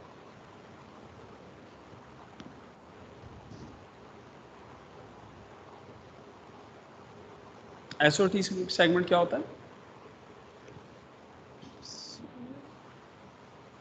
एस और टी सेगमेंट में बेटा, जी जी बताएं। एक बच्चा गया था हाइपर की तरफ ना, वो हाइपर सही है मगर वो सिर्फ एस है। एस जो नीचे आ रहा है ना यहाँ से, नॉर्मली ये क्या है, एस वाला जो नीचे ज़्यादा जा रहा है वो हाइपर पोलराइजेशन है। अच्छा, अब एस और टी सेगमेंट्स की हम जब बात कर रहे हैं, एस और टी सेगमेंट की, तो एस और टी सेगमेंट गैप होता है जब वेंट्रिकल्स क्या करते हैं, रिलैक्स, और वेंट्रिकल्स कॉन्ट्रैक्ट करते हैं। इसके बीच में एक गैप होता है जिसे कहते हैं एस टी सेगमेंट। अच्छा, अब क्या होगा, किसी भी शख्स को अगर एरिथमिया होगा, फॉर एग्जांपल ये गैप ज़्यादा इंक्रीज हो जाए, टी वेव दूर चली जाए या इंक्रीज हो जाए, तो क्या होगा, टी वेव अगर इंक्रीज हो जाएगी, इसका साइज इंक्रीज हो जाएगा, तो इसका मतलब क्या है, वेंट्रिकल्स क्या बढ़ गई, रिपोलराइजेशन बढ़ गई है। रिपोलराइजेशन। रीपोलराइजेशन का मतलब वेंट्रिकल ज़्यादा देर तक रिलैक्स हो रहा है। जब रिलैक्स। रिलैक्स ज़्यादा हो रहा है तो बॉडी किस स्टेट में चलेगी, टैकीकार्डिया या bradycardia? Bradycardia. Very good. Bradycardia. जब सवाल ये है, जब पी वेव ज़्यादा कॉन्ट्रैक्ट करेगा, मीन्स के इसकी भी स्टेट ऊपर चलेगी ना, डीपोलराइज ज़्यादा होगा, तो क्या होता है, टैकीकार्डिया। यानी टैकीकार्डिया। वेरी गुड, टैकीकार्डिया हो रहा है, ज्यादा वेरी गुड। कॉन्ट्रैक्ट हो ठीक रहा है, है। इस तरह इससे लिंक कीजिएगा। क्यूआरएस कॉम्प्लेक्स डिस्टर्ब हो गया तो क्या डिस्टर्ब होगा, तो हमारा वेंट्रिकुलर कॉन्ट्रैक्ट। वेंट्रिकुलर कॉन्ट्रैक्शन जो है वो डिस्टर्ब हो जाएगी। ठीक है, अब हम देखते हैं एक स्टेज में कि क्या नॉर्मली हार्ट की जो है, देखें टैकीकार्डिया। टैकीकार्डिया में क्या होता है कि नॉर्मली या तो क्यू जो हमारी पी वेव वो ज़्यादा बन रही होगी, या तो जो गैप होता है रिफ्रैक्टरी पीरियड की हमने बात की थी ना बेटा, रिफ्रैक्टरी पीरियड याद है आप लोगों को क्या था? जी yes sir. Sir. Relaxing stage. Relaxing stage से नया सिग्नल जब तक ना मिल जाए। Very good. ठीक है, अच्छा अब सवाल मेरा ये है, टैकीकार्डिया में रिफ्रैक्टरी पीरियड ये दिख रहा होगा आप लोगों को, ये रिफ्रैक्टरी पीरियड जो कि नया एक्शन पोटेंशियल आने तक है। टैकीकार्डिया में रिफ्रैक्टरी पीरियड ज़्यादा है या ब्रेडिकार्डिया में ज़्यादा है? ब्रेडिकार्डिया में ज़्यादा है। ब्रेडिकार्डिया में ज़्यादा है। ब्रेडिकार्डिया में ब्रेडिकार्डिया में बीट जो है वो काफ़ी देर बाद प्रोड्यूस हो रही है। जब बीट काफ़ी देर बाद प्रोड्यूस हो रही है तो इसका मतलब इसकी बीट 60 से कम होंगी। और टैकीकार्डिया में जो रिफ्रैक्टरी पीरियड है ये क्या है? शॉर्टर है। इस वजह से बीट बहुत जल्दी प्रोड्यूस हो रही है। ठीक है, ये टैकीकार्डिया होगा, ये ब्रेडिकार्डिया होगा। एक्स्ट्रा सिस्टोल, ये क्या हुआ वो बेटा यहाँ पे? कॉन्ट्रैक्शन आ रही है। QRS QRS कॉम्प्लेक्स में सर डिसफंक्शन आ रही है। देखिए QRS तो प्रोड्यूस हो रहा है, यहाँ पे भी प्रोड्यूस हाँ, हो रहा है, वो यहाँ हो पे रहा भी है। प्रोड्यूस है। सर, मगर ये बीच में जो रिफ्रैक्टरी पीरियड है ना, रिफ्रैक्टरी पीरियड, उसमें क्या हो रहा है? इसके अंदर कोई खराबी है, कोई चेंज है, उसका रिदम खराब हो गया है ज़्यादा। वेरी गुड, बिल्कुल। अच्छा, इसे एक्स्ट्रा सिस्टोल किस लिए कह रहे हैं? सिस्टोल का मतलब क्या होता है? कॉन्ट्रैक्शन। कॉन्ट्रैक्शन। यहाँ पे प्रोड्यूस हो रही है एक्स्ट्रा कॉन्ट्रैक्शन। QRS कॉम्प्लेक्स के अलावा एक और एक्स्ट्रा कॉन्ट्रैक्शन प्रोड्यूस हो रही है। ठीक है, उस कॉन्ट्रैक्शन की जो वेव है वो काफ़ी डिस्टर्ब है और वो QRS कॉम्प्लेक्स से भी अलग है। तो वो कॉन्ट्रैक्शन ज़्यादातर कहाँ पे होगी? एट्रिया में होगी, वेंट्रिकल में होगी, या कहाँ पे होगी? एट्रिया। ज़्यादातर ये बेटा वेंट्रिकल्स में ही होगी। ठीक है, क्योंकि इतनी बड़ी वेव जो है वो ज़्यादातर वेंट्रिकल्स में ही बनती है। इसका मतलब उस पेशेंट की कुछ ना कुछ वेंट्रिकल्स में मसला है। अब हमारे नेक्स्ट स्लाइड एट्रियल फिब्रिलेशन। क्या बेटा इसकी वेव देख के आप बता सकते हैं?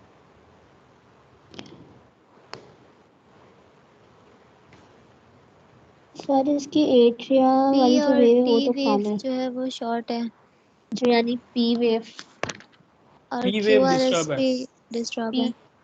QRS भी डिस्टर्ब है और QRS।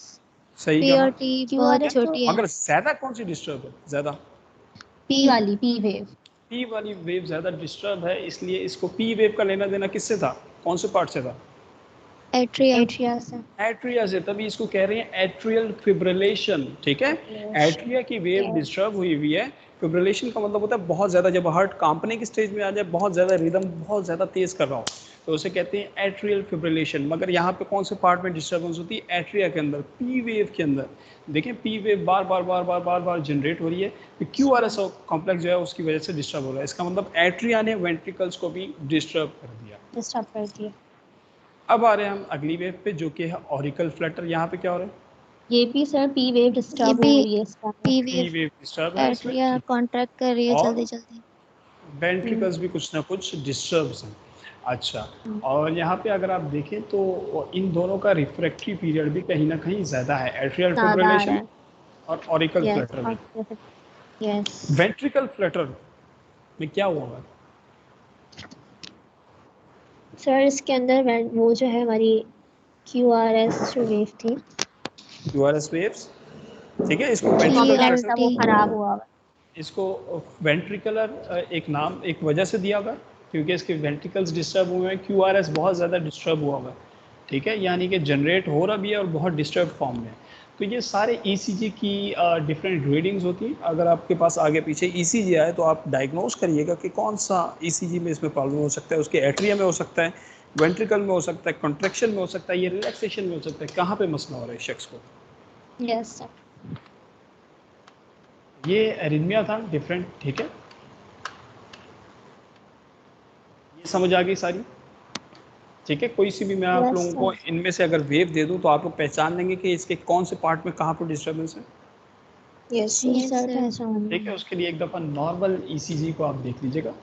अच्छा, एरिथमिया लिखा होता है कि एरिथमिया में क्या होता है कि हार्ट बीट या तो बहुत कम हो जाती है या तो बहुत ज़्यादा होती है। किस सिस्टम में मसला होता है एरिथमिया में? वो हार्ट की कंडक्शन सिस्टम के अंदर, कंडक्शन, जिसे कार्डियक कंडक्शन सिस्टम कहते हैं, इसमें डिस्टर्बेंस हो जाए तो एरिथमिया होता है। मेन टाइप्स एरिथमिया की क्या होती है? Brady arrhythmia. ब्रैडी मींस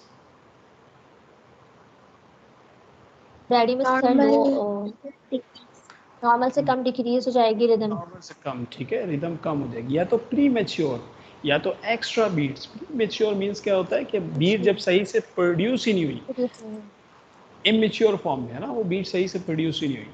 तो इस फॉर्म में भी आता है सुप्रा वेंट्रिकुलर एरिथमिया। देखें हमारे पास दो पार्ट होते हैं हार्ट के एक कौन सा पार्ट कहला रहा था? एट्रिया, और दूसरा क्या कहला रहा था नीचे वाला? वेंट्रिकल।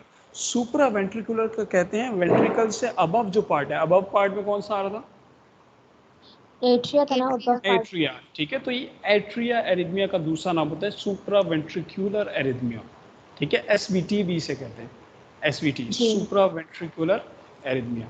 अच्छा, और वेंट्रिकुलर एरिथमिया का मतलब है स्पेसिफिकली जो वेंट्रिकल्स तक लिमिटेड हो, वेंट्रिकल्स जिसमें डिस्टर्ब हो। अभी हमने देखा था कि किस में एट्रिया डिस्टर्ब हो रहा था, किस में वेंट्रिकल डिस्टर्ब हो रहा था, ठीक है। अच्छा, अब ब्रेडिकार्डिया और टैकीकार्डिया का फिनोमेना को हमें थोड़ा सा समझना है। होता क्या है बेटा, ब्रेडिकार्डिया में बीट्स हमें पता है कितने से कम हो जाती हैं? 60 से कम, 60। Very good. अच्छा, अब सवाल मेरा ये है कि ऑटोमेटिसिटी किसी को पता है क्या होता है?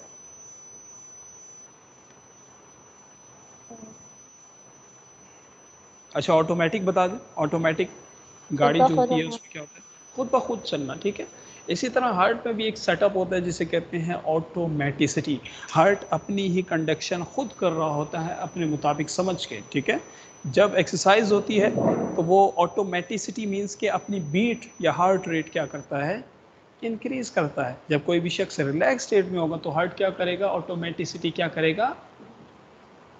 डिक्रीज। ठीक है। ब्रेडिकार्डिया में ऑटोमेटिसिटी डिक्रीज हो जाती है, इसका मतलब हार्ट की कंडक्शन कुछ कम हो गई। टैकीकार्डिया में ऑटोमेटिसिटी क्या हो जाती है? इंक्रीज होती है, इसका मतलब हार्ट की कंडक्शन क्या हो गई? इंक्रीज हो गई, हार्ट ज़्यादा इंक्रीज हो गई।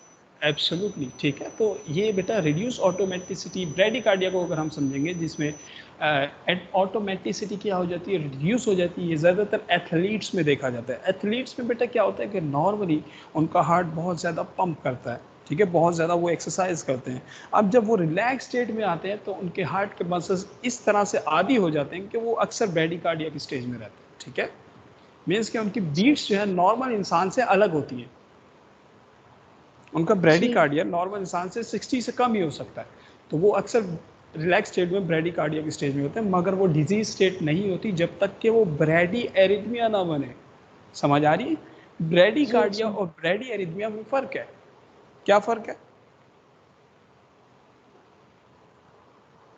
ब्रेडिकार्डिया तो हार्ट ब्रेडी एरिथमिया कंडक्शन में कोई मसला। हाँ, एरिथमिया और का मतलब कंडक्शन में कोई मसला, मगर अगर हम कहेंगे एरिथमिया को इरेगुलर हार्ट बीट भी कहते हैं ना। हार्ट बीट बन रही है मगर इरेगुलर बन रही है, आगे पीछे बन रही है, ठीक है। बहुत जल्दी बन रही है, बहुत देर से बन रही है, मतलब इरेगुलर बनती जा रही है। अगली बीट सेम टाइम पे नहीं आएगी, थोड़ी देर बाद आएगी या थोड़ी जल्दी आएगी। तो इरेगुलर हार्ट बीट। ब्रेडिकार्डिया में इरेगुलर नहीं बनती, एक रेगुलर पैटर्न फॉलो करती है, एक रिदम को फॉलो करती है। इसलिए ब्रेडिकार्डिया और ब्रेडी एरिथमिया में फ़र्क है। ब्रेडिकार्डिया अक्सर नॉर्मल स्टेज भी है, टैकीकार्डिया भी थोड़ी सी नॉर्मल स्टेज है, लेकिन टैकी एरिथमिया या ब्रेडी arrhythmia is not a normal stage, it is a disease state. समझ आ रही है? हाँ, जब ब्रेडिकार्डिया और टैकीकार्डिया बहुत ज़्यादा इंक्रीज हो जाता है तो फिर इसकी वजह से डिजीज स्टेट हो सकती है। अच्छा जी, और रिड्यूस ऑटोमेटिसिटी कब हो सकती है? स्लीपिंग स्टेट में या किसी डिजीज स्टेट में होने पर। जब किसी शख्स के अंदर लंग्स के मसले हो जाते हैं तो वो उसमें ब्रेडी एरिथमिया भी हो सकता है, और सॉरी ब्रेडिकार्डिया भी हो सकता है, या कुछ मेडिकेशंस ऐसी होती हैं जो कि हार्ट बीट को डिक्रीज़ कराती हैं, तो ये सारी रिड्यूस ऑटोमेटिसिटी कराती हैं। दूसरा फिनोमेना ब्रेडिकार्डिया का ये होता है कंडक्शन ब्लॉक हो गई, ठीक है। ऐसे नोड से एवी नोड तक कंडक्शन सही नहीं जा पाई, या एवी नोड से आगे कंडक्शन सही नहीं जा पाई। यहाँ पे क्या दो नाम लिखे हुए कंडक्शन ब्लॉकेज में? एवी नोड या एवी तो नोड्स और बंडल ऑफ हेस। ठीक है। यहाँ पे कंडक्शन सही से नहीं हो पाई, इस वजह से कंडक्शन ब्लॉक को हमने कहा। अच्छा, अब हम समझ रहे हैं टैकीकार्डिया में क्या होगा। टैकीकार्डिया में ऑटोमेटिसिटी क्या होगी? इंक्रीज इंक्रीज हो जाएगी, ठीक है। टैकीकार्डिया 2-3 वजूहात से होता है। एक होता है इंक्रीज ऑटोमेटिसिटी, दूसरा होता है triggered activity, and third one is री एंट्री। टैकीकार्डिया 3 वजूहात से होता है। नंबर 1 इज और इंक्रीज ऑटोमेटिसिटी और trigger, 2 is, and number 3 is triggered activity. Number 3 is, number 3 क्या है बेटा? री एंट्री, ठीक है। अब इसको समझ ले जा रहे हैं। इंक्रीज ऑटोमेटिसिटी का मतलब क्या होता है? हार्ट बीट क्या हो गई? इंक्रीज हो गई। ये इंक्रीज हो गई। नॉर्मली कुछ शख्स में देखी जा सकती है, एथलीट्स या एक्सरसाइज की स्टेट में इंक्रीज ऑटोमेटिसिटी हो सकती है। अच्छा, इसमें एक एबनॉर्मल स्टेट होती है, तो उसे कहते हैं ectopic, ECTOPIC, ectopic. Ectopic ectopic का मतलब ये होता है कि हार्ट के पार्ट्स जब डिफरेंट जगह से बीट्स को प्रोड्यूस करना शुरू कर दें, जहाँ से बीट्स को प्रोड्यूस करना है वहाँ से नहीं, कहीं और से। ये देखें इस इमेज में ये चीज़ क्लियर है। यहाँ से ऐसे नोड है, ये कौन सा नोड है? यहाँ पे ये एवी नोड, एवी नोड है, मगर ये क्या है? ये एक एक्स्ट्रा पॉइंट है जहाँ से एक एक्स्ट्रा बीट प्रोड्यूस हो रही है, वहाँ से बीट प्रोड्यूस नहीं होती। इसे कहते हैं एक्टोपिक टैकीकार्डिया, या किसी ऐसी वजह से, किसी एबनॉर्मल स्टेट की वजह से जब टैकीकार्डिया हो। अब तो सर हम इसको दूसरे एक्टोपिक स्टेट कहेंगे। जी, एक्टोपिक स्टेट या एक्टोपिक क्या होती है? एबनॉर्मल होती है, नॉर्मल होती है? एबनॉर्मल। वेरी गुड, ठीक है। अच्छा, अब हम आ रहे हैं दूसरे फिनोमेना पे, that's triggered activity. Triggered activity arrhythmia कैसे होता है उसको समझते हैं। देखें यहाँ पे कौन से फेजेस हैं बेटा, आप लोगों को बताने पड़ेंगे। ये कौन सा फेज था पहला, जहाँ पे मेरा माउस है? सर ये फेज हमारा मेम्ब्रेन हार्ट के लिहाज से फेज 4, वेरी गुड। फेज 4 क्या था? रेस्टिंग था या डिपोलराइजेशन था? Resting membrane. वेरी गुड, ठीक है। अब हमारी ये कौन सा फेज है बेटा? 1। सर ये वाला हमारा फेज 1 है।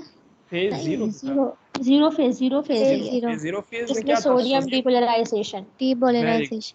वेरी गुड, ठीक है। अब हम आ रहे हैं, यहाँ पे एक फेज था 1। फेज 1 फेज 1, जहाँ पोटेशियम क्या होता?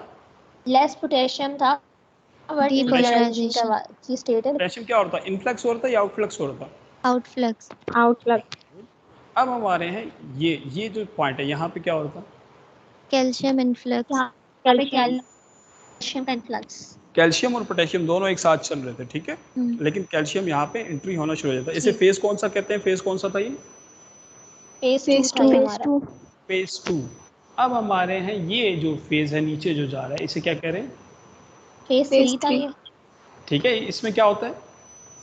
Depolarization. रीपोलराइजेशन। अब देखिए यहाँ पे री हो रही है डिस्टर्बेंस, ठीक है, यहाँ पे जो डिस्टर्बेंस आई है, रीपोलराइजेशन में डिस्टर्बेंस आ गई। देखें फेज 3 इसका क्या हो गया? डिस्टर्ब हो गया, रीपोलराइजेशन नहीं हो पाई। इस चीज़ को कहते हैं कि दोबारा से जो बीट थी वो क्या हो गई? एक्साइटेड स्टेट में आ गई, उसको रिलैक्स में जाने नहीं दिया, एक्साइटेड में पहले ही आ गई। अब जब वो रिलैक्स नहीं होगी, अच्छा रिलैक्स में क्या होगा? जब तक रिलैक्स नहीं होगी तो ब्लड सही से फिल नहीं होगा। समझ रहे हैं आप लोग ये बात? Yes sir. जब तक वो रीपोलराइजेशन स्टेट में सही से नहीं जाएगी तब तक हार्ट में ब्लड फिल सही से नहीं होता और एक और बीट प्रोड्यूस हो जाती है। मीन्स कि मशीन चलती जा रही है मगर वो ब्लड को पंप नहीं कर रही। तो इस चीज़ को कहते हैं ट्रिगर्ड एक्टिविटी। ये दोबारा से एक नई वेव प्रोड्यूस होगी, बार बार प्रोड्यूस हो रही है, ठीक है, डिपोलराइजेशन की स्टेज। तो इसको कहते हैं ट्रिगर्ड एक्टिविटी। कुछ भी ऐसी मेडिसिन हो सकती हैं, ऐसी कोई भी चीज़ें हो सकती हैं जिनकी वजह से ट्रिगर्ड एक्टिविटी देखी जा सकती है। ट्रिगर्ड एक्टिविटी दो तरह से होती है, एक के अर्ली आफ्टर डीपोलराइजेशन, ये डीपोलराइजेशन के बाद होती है, एक होती है रीपोलराइजेशन के बाद। ये देखिए यहाँ पे रीपोलराइजेशन तो हुआ पूरा, आपको दूसरी इमेज दिख रही है? जी सर। लेकिन यहाँ पे कौन सी स्टेज नहीं हो पाई? Resting stage absent है। क्या कह रहे थे उसको? Phase 4 Refractory period. Refractory period, ठीक है। रिफ्रैक्टरी पीरियड फेज 4 से दोबारा से जब नया वेव बनती है तो उसे कहते हैं रिफ्रैक्टरी पीरियड। यहाँ पे रिफ्रैक्टरी पीरियड गायब है, मीन्स के दोबारा से एक्शन पोटेंशियल क्या हो गया? डिस्टर्ब हो गया। हम बार बार बात करें कि एक्शन पोटेंशियल की डिस्टर्बेंस ही एरिथमिया है।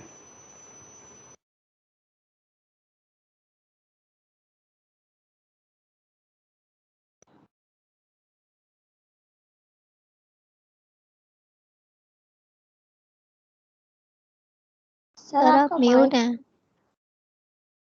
म्यूट हो गया सर आप।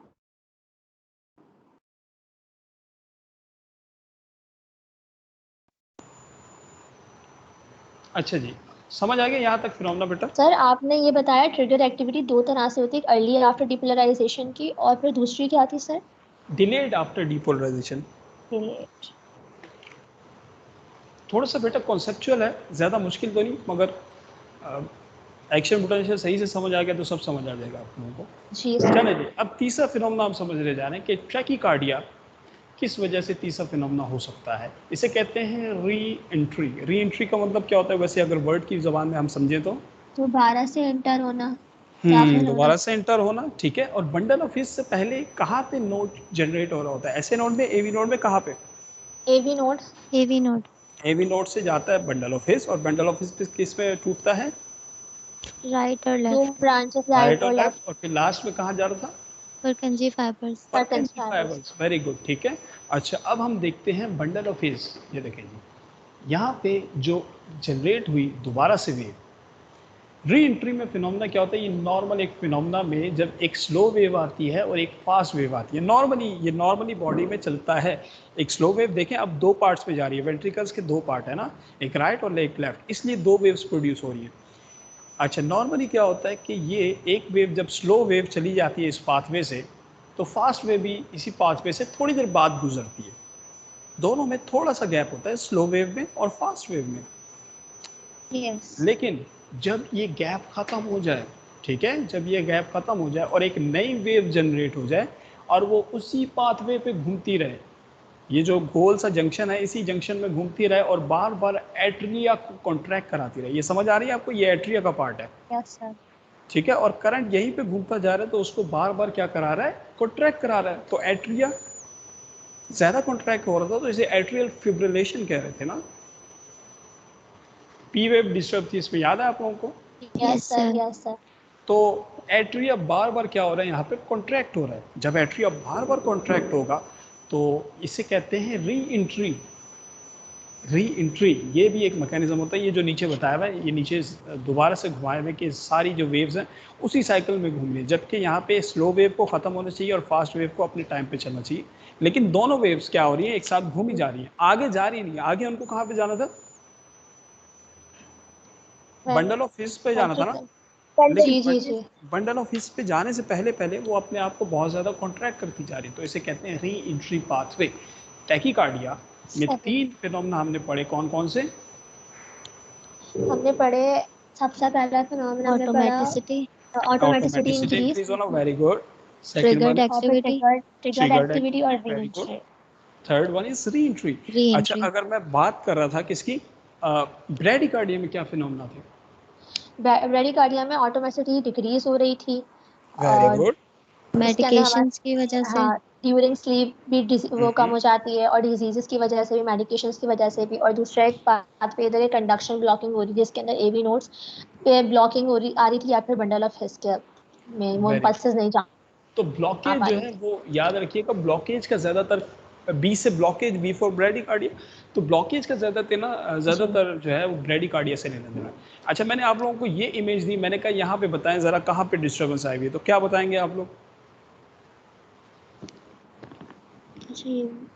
यहाँ पे कहाँ पे डिस्टर्बेंस है? आफ्टर डीप नहीं, आफ्टर ये डीपोलराइजेशन नाम अगर आप ना भी याद करें, मुझे एक्शन पोटेंशियल के लिहाज से बताएं ज़रा कहाँ पे डिस्टर्बेंस आएगी।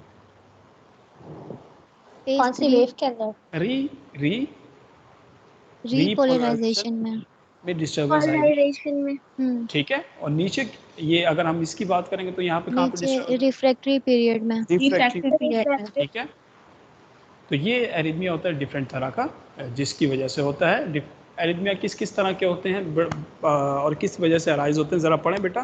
पहला पॉइंट क्या लिखा हुआ है? सर लिखा हुआ है sinus node, atrial sinus node क्या सेल होता और है? वेंट्रिक्यूल सर ऐसे ऐसे ऐसे नोड को नोड, तो वेरी गुड, ठीक है। वेंट्रिक्यूलर सेल्स और एवी जंक्शंस। एवी जंक्शन व्हाट क्या होता कॉजेस एरिथमिया? एवी जंक्शन सर वही एवी एवी नोड्स नोड्स। है? एवी नोड से सर जो आगे सिग्नल जा रहे नोड्स होते का हैं ना, तो जंक्शंस में, जंक्शन था। हाँ यस। वहाँ पे हम जहाँ पे ये री एंट्री वाला फिनोमेना हो रहा था, ये एवी जंक्शन में हो रहा था, सही। यस सर अच्छा जी, what yes causes sir arrhythmia, क्या क्या कॉज करा सकता है, पढ़िए। कह रहे हैं coronary artery diseases, high blood pressure, change in the heart muscle जिसको हम कार्डियोमायोपैथी कह रहे हैं, वेल्व डिसऑर्डर, क्या होता है बेटा valve electrolyte disorder? Imbalance. Valve disorders क्या होते हैं? कौन से ब्लॉकेज वेल्व से? कौन से वेल्व से? Sir mitral waves aortic valve, pulmonary valve, ठीक है, जब पल्मोनरी tricuspid, वेल्व में डिस्टर्बेंस आएगा या ब्लॉकेज हो जाएगा तो क्या होगा? हार्ट ऑक्सीजनेटेड रहेगा या डीऑक्सीजनेटेड, क्या ऐसी होगा? मिक्स हो जाएगा। नहीं, जब वेल्व में मसला होगा ना, वेल्व में मसला होगा तो वेल्व खुल रहा नहीं है, अब उसे बहुत ज़्यादा हार्ट को बहुत ज़्यादा पंप करना पड़ रहा है, जोर लगाना पड़ रहा है, फिर वो जाके खुल रहा है। तो ब्लड क्या रहेगा ज़्यादातर, ऑक्सीजनेटेड फॉर्म में रहेगा या डीऑक्सीजनेटेड में रहेगा? deoxygenated, deoxygenated. Oxygenated, very good, ठीक है, क्योंकि वहाँ पे अगर वो जाएगा, अगर मैं बात कर रहा हूँ आयोटिक डिस्टर्ब हो गया, आयोटिक वेल्व में डिस्टर्बेंस आ गई तो क्या होगा? वो ओपन ही नहीं हो रहा, सर तो बॉडी में blood ऑक्सीजनेट, बिल्कुल बॉडी में ब्लड सही से नहीं पहुंच पाएगा। चलें जी आगे पढ़ें। Electrolyte imbalance in the blood, sodium और पोटेशियम, समझ आ रही है सोडियम और पोटेशियम का क्या रोल था? हम समझ लिया हमने कि क्या रोल था उनका, सही। Yes sir. तो heart attack, injury from a heart attack, इन सारी वजूहत से एरिथमिया हो सकता है। ऑटोमेटिसिटी की डेफिनेशन पढ़िएगा बेटा।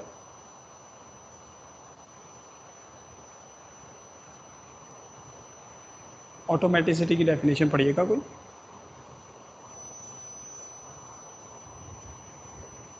Spontaneous impulse initiation, the excitation of which is propagated from cell to cell, resulting in depolarization across the myocardium. It is ability to spontaneously depolarize and generate an action potential. ये बात समझ आ रही है? मुश्किल wording तो नहीं? Spontaneous impulse initiation, impulse किसी भी टाइम जनरेट हो रही है और वो इम्पल्स क्या करा रही है? एक्साइटेशन करा रही है, और एक्साइटेशन सेल टू सेल जाके डीपोलराइजेशन करा रही है। डीपोलराइजेशन का मतलब एक हर चीज़ को कॉन्ट्रैक्ट करा रही है, और ये जो हार्ट को डीपोलराइजेशन कराने की एक्टिविटी है या एक्शन पोटेंशियल जनरेट करने की, इसे कहते हैं ऑटोमेटिसिटी। ऑटोमेटिसिटी पे डिफरेंट ड्रग्स काम करती हैं, ठीक है, बस थोड़ा बहुत पढ़िएगा, इनको गहराई में ज़्यादा नहीं जाइएगा। इनकी री एंट्री की डेफिनेशन पढ़ लीजिएगा कि क्या होता है, और एंटी अरिथमेटिक एजेंट्स क्या करते हैं। री एंट्री पढ़ें बेटा। Due to a circuit within the myocardium occurs when a propagating impulse fails to die out after normal activation of the heart and persists as a result of continuous activity around the circuit to re-excite the heart after the refractory period has ended. It is the electrophysiologic mechanism responsible for the majority of clinically important arrhythmias. ठीक है, इन्होंने कहा कि circuit में जब myocardium की जो cycle है जिससे ख़त्म हो जाना चाहिए, मैंने बताया था कि उसे डाई हो जाना चाहिए, उसे मर जाना चाहिए, लेकिन वो दोबारा से जीती है अपनी ज़िंदगी, बार बार जीती है, और वो दोबारा क्या करती है? रिवॉल्व कराती रहती है उस सर्किट में, और हार्ट को दोबारा, आर्टरिया को दोबारा क्या कराती रहती है? कॉन्ट्रैक्ट कराती रहती है। समझ आ रही है कॉन्ट्रैक्शन। बात? जबकि रिफ्रैक्टिव सर पीरियड वो ख़त्म हो चुका है। जी बेटा। सर वो डॉक्टर हिरा की कॉल आ गई थी तो मैं पॉज हो गई थी। ठीक है, कोई इशू नहीं बेटा। अभी किसकी क्लास है? आप लोगों की कोई क्लास है? ये टॉपिक को यस सर, ख़त्म इसके करा बाद दूँगा। डॉक्टर हिरा की होगी। कितने बजे? 2 बजे आई थी। चलें, बस ये यस ख़त्म सर। होने वाला है, ठीक है। अच्छा, ये चले यहाँ पे जी ये देख लीजिएगा, मोस्ट कॉमन टाइप जो टैकी अरिथमिया की है, टैकी अरिथमिया की मोस्ट कॉमन टाइप होती है सुप्रावेंट्रिकुलर टैकीकार्डिया। सुप्रावेंट्रिकुलर टैकीकार्डिया में कौन सा पार्ट डिस्टर्ब हो रहा था हार्ट का? Atria. एट्रिया। तो आप देखेंगे कि एट्रियम। सुप्रावेंट्रिकुलर टैकीकार्डिया में जितने नाम है ये एट्रिया से रिलेटेड है। ये देखें क्या क्या नाम लिखे हैं बेटा? Atrial yes tachycardia, sir, atrial tachycardia, दूसरा atrial at, fibrillation, third one atrial is atrial flutter, flutter flutter, और and fourth one is AVRT. AV AVRT क्या है? AV nodal re entry tachycardia. Re entry tachycardia आप लोगों को समझ आया कि क्या होता है? Yes sir. ठीक है, और दूसरा AVNRT, AV nodal, AV nodal non re entry, ठीक है, AV non re entry tachycardia जो लास्ट वाला है। तो ये छोड़ दीजिएगा, इसकी ज़रूरत नहीं, बाकी बस ये वाला देख लीजिएगा। Okay sir. तो मैकेनिज्म ऑफ अरिथमिया जो हमने पढ़ा था, साइनसिस पल्स, इक्टोपिक पल्स का मतलब क्या होता है? Abnormal.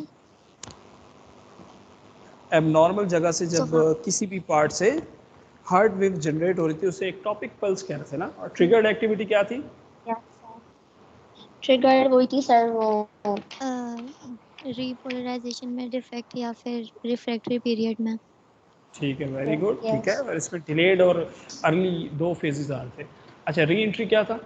ये देखें यहाँ पे लिखा हुआ है abnormal heart pulse conduction. Re entry reaction sir वही था कि जो दो साइकिल्स जो है वो आगे नहीं प्रोड्यूस हो पा रही है, बार बार अपनी जगह पे ही मूव कर रही है और उनका जो गैप जो जी। टाइम था वो खत्म हो गया है। अच्छा, अब ये कंडक्शन ब्लॉकेज किस में था, ब्रेडिकार्डिया में या टैकीकार्डिया में? ब्रेडिकार्डिया। ठीक है, तो ये डिफरेंट तरह के क्लासिफिकेशन या मैकेनिज्म ऑफ अरिथमिया हैं, एक दफ़ा देख लीजिएगा। कुछ मुश्किल हो तो बताइए। ये बस नाम है इसके, बस एक थोड़ा सा नॉलेज के लिए पढ़ लीजिएगा, ये थोड़ा सा गौर से देख लीजिएगा। Yes sir. अच्छा जी, अब हम आ रहे हैं ड्रग्स पे। ड्रग्स पे थोड़ा सा एक रिव्यू कर लेते हैं।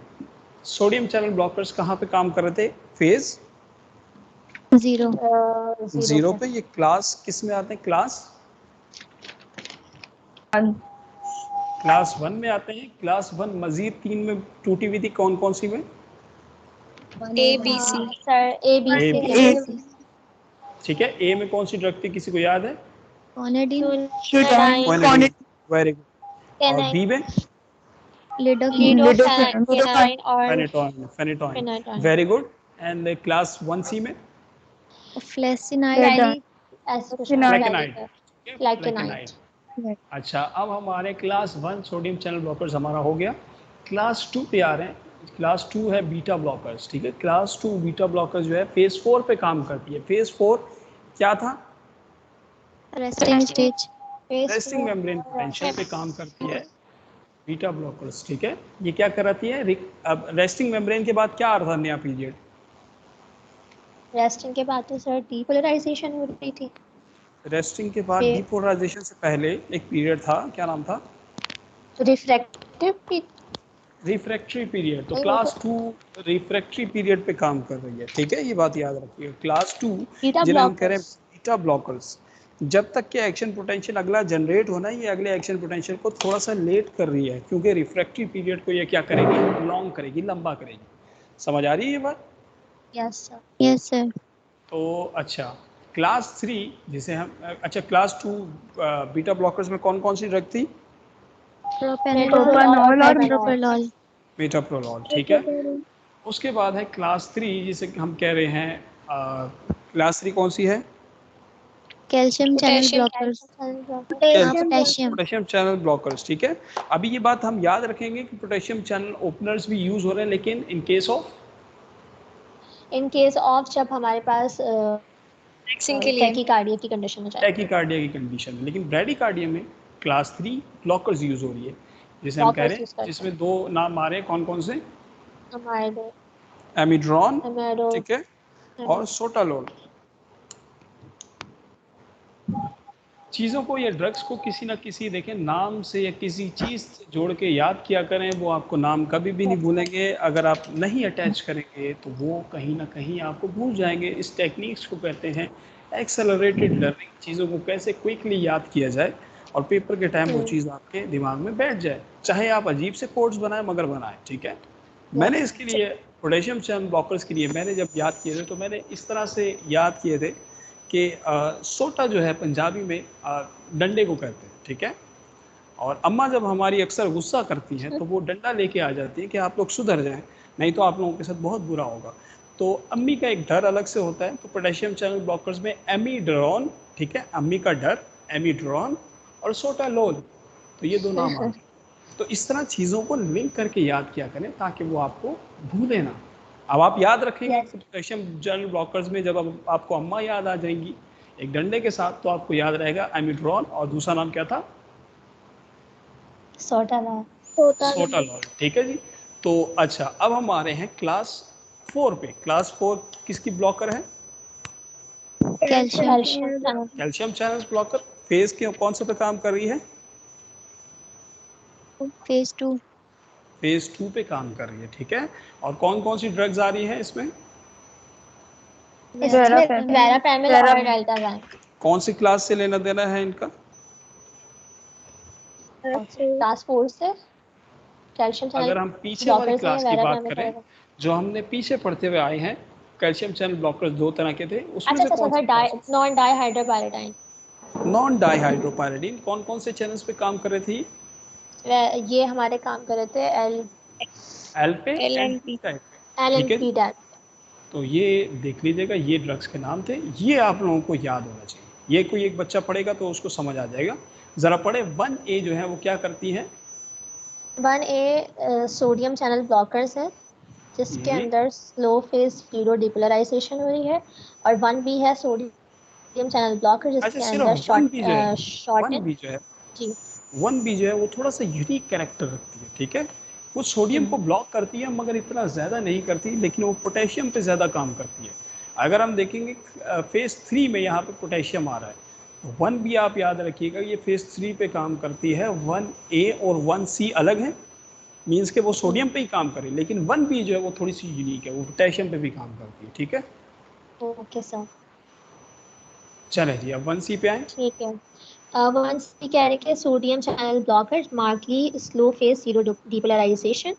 और जी 2 में बोल रहे हैं बीटा एडिनो रिसेप्टर ब्लॉकर्स, जिसको हम बीटा ब्लॉकर्स भी कहते हैं, सप्रेस कर रहे हैं फेज 4 डिपोलराइजेशन को। Very good. और 3 जिसके अंदर हम कैल्शियम चैनल ब्लॉकर्स की बात कर रहे हैं, जिससे जो करवा रहे हैं प्रोलॉन्ग फेज 3 की रिपोलराइजेशन। और रिपोलराइजेशन, ठीक है, वेरी और गुड। ड्रग्स 4 जो है वो कैल्शियम चैनल ब्लॉकर्स है, जिन्हें हम जिसमें जो शॉर्टनिंग एक्शन होगा, एक्शन पोटेंशियल होगा जनरेट। एक्शन पोटेंशियल को ये नॉर्मली क्या करेंगी? शॉर्ट कर शॉर्टन कर देंगे। शॉर्ट कर देंगे तो क्या होगा? अग्नि वेव जल्दी प्रोड्यूस होगी या देर से होगी? शॉर्ट देर करने से होगी। जल्दी नहीं होगी, जब लॉन्ग करेंगे, हम देखें लॉन्ग करेंगे एक्शन जल्दी पोटेंशियल, होगी। तो अगली वेव जब लॉन्ग करेंगे ना, दोबारा समझें, जब एक्शन पोटेंशियल शॉर्ट हो गया तो अगली वेव जल्दी प्रोड्यूस होगी, हर चीज़ शॉर्ट हो गई। समझ नहीं आप? तो जब जब दूसरी तरफ अगर मैं बात कर रहा हूँ कि एक्शन पोटेंशियल लॉन्ग हो गया, तो उसकी वजह से अगली वेव क्या होगी? देर से प्रोड्यूस होगी। जी। तो ये क्या कर रहे हैं? एक्शन पोटेंशियल को शॉर्ट कर रहे हैं। अब सवाल ये है, ये ब्रेडिकार्डिया में यूज होंगे या टैकीकार्डिया में? ब्रेडिकार्डिया। ब्रेडिकार्डिया। समझ आ रहा है लिंक? Yes sir. ठीक है, यस सर। चलो जी, ये इनके सर नाम एक एक दफ़ा देख लीजिएगा जी बेटा। सर एक बार पोटेशियम चैनल ब्लॉकर्स और एगोन में बता देंगे कौन सा कब यूज होगा। पोटेशियम चैनल ब्लॉकर्स बेटा, क्लास कौन सी से लेना देना है पोटेशियम चैनल का? क्लास क्लास 3 से लेना देना है। 4 से।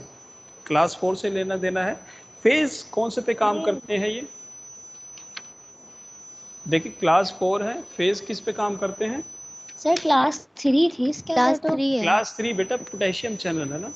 जी सर जी, मैं पोटेशियम पोटेशियम सर पोटेशियम ही पूछा। अच्छा, पूछ सॉरी लिया वो। सॉरी, पोटेशियम से। पोटेशियम। जी बेटा, हम्म, पोटेशियम चैनल ब्लॉकर्स बेटा अक्सर यूज होते हैं कहाँ पे? ब्रेडिकार्डिया में या टैकीकार्डिया में? कौन बच्चा बताएगा? ये हमारे ब्रेडिकार्डिया में यूज होते हैं ब्रेडिकार्डिया की स्टेज ब्लॉकर्स। में होते हैं। इसका ज़्यादातर लेना देना अभी एमिड्रॉन और सोटालोल, दो नाम है इसमें। इसमें ज़्यादा गहराई में हम नहीं जा रहे, क्योंकि ये कॉम्प्लिकेटेड थोड़ा सा टॉपिक है पोटेशियम चैनल ब्लॉकर्स का, ठीक है। यस तो सर। इनका बस इतना याद रखें, दो नाम याद रखें कि पोटेशियम चैनल ब्लॉकर्स का आपको पता हो कि ये किस तरह से काम कर रहे हैं। और सर एगोनिस्ट हम टेकीकार्डिया में देंगे। एगोनिस्ट हम टैकीकार्डिया में देंगे, ठीक है। हम्म, आगे हम हार्ट फेलियर की कंडीशन में या मायोकार्डियल इन्फेक्शन में भी जब जाएंगे तो वहाँ पे भी पोटेशियम चैनल्स का कुछ काम है, लेकिन वो हम बाद में देखेंगे, ठीक है। अच्छा, एक और क्लास है बेटा जिसे क्लास 5 कहते हैं, और जो इन सब से अलग है, जिनका मैकेनिज्म ही नहीं पता। ऐसी बहुत सारी ड्रग्स हैं या एक अलग से क्लास आती है जहाँ जिनका मैकेनिज्म ऑफ एक्शन नहीं पता होता। ये जो हम पढ़ रहे हैं ना इतने अरसे से कि ये इस चैनल को ब्लॉक कर रहा है, ये यहाँ पे काम कर रहा है, कैल्शियम को रोक रहा है फेज 0 पे, ये सब ड्रग्स का क्या है? मैकेनिज्म ऑफ एक्शन है। जी अच्छा, जी सर। और फेज जो 5 है, जो अलग से क्लास 5 ड्रग आती है, वो एडिनोसिन और डाइजॉक्सिन आता है, ठीक है। डिजॉक्सिन भी इसे कहते हैं। डिजॉक्सिन एक okay narrow sir. Therapeutic drug होती है, नैरो थेराप्यूटिक ड्रग। और दूसरा नाम क्या है क्लास 5 में? एडिनोसिन। एडिनोसिन। ये क्या करा रहे हैं? क्या नाम लिखा हुआ? डायरेक्ट। ये करवा रहे हैं nodal direct nodal inhibition. Inhibition. ठीक है, नोडल का मतलब कौन से नोड पे काम कर रही है? ये हर्ट के SA और नोड्स पे AV ऐसे इन और नोड्स पे एबी काम नोड जो कर है रहे हैं। उन पे काम कर रहे हैं, ठीक है, उनको इनहिबिट करा रहे हैं, इनका मैकेनिज्म ऑफ एक्शन नहीं पता, ठीक सर है। हम इसको ये भी कह सकते हैं नोडल जी बेटा, डिप्रेशन करवा रहे हैं, नोडल डिप्रेशन करा रहे हैं, बिल्कुल ये भी कह सकते जो हैं, आपने पहले बताया था लास्ट क्लास में। ठीक है। अच्छा, सर ये अब किस कंडीशन में देंगे?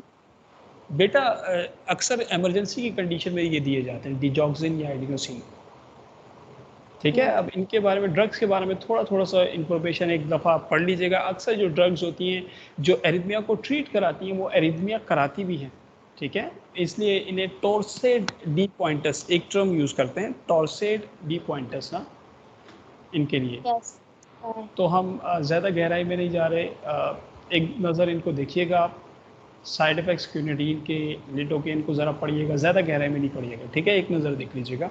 यस सर बस लास्ट क्लास जो है उसको आप थोड़ा सा देख लीजिएगा, क्योंकि उसके बारे में हमने ज़्यादा नहीं पढ़ा।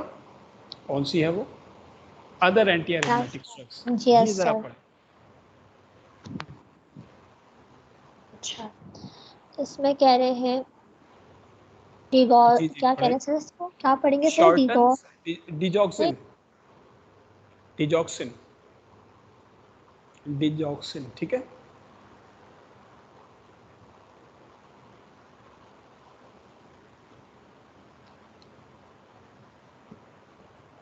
पढ़े, मेरे ख्याल से उनका कनेक्शन दोबारा से तो नहीं वीक हो गया।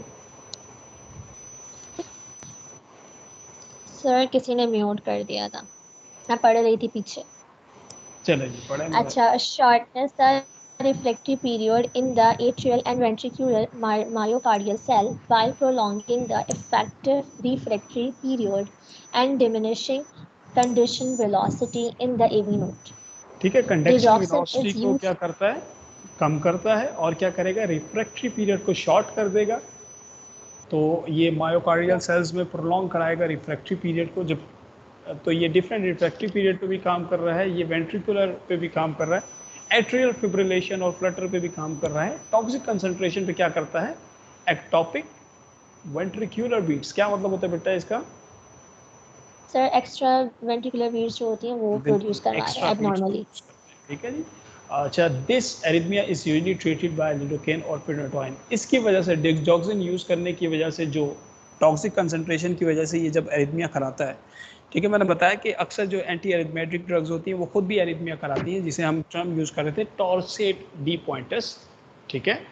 तो अक्सर इन ड्रग्स को टॉर्सेट डी पॉइंटस भी कहा जाता है। तो डिगॉक्सिन भी जब अपनी टॉक्सिक कंसंट्रेशन पे जब एरिथमिया कॉज कराएगा तो उसको डील कराते हैं या ट्रीट कराते हैं लिडोकेन से या फिनेटोइन से। ये कौन सी क्लास थी बेटा, लिडोकेन या फिनेटोइन?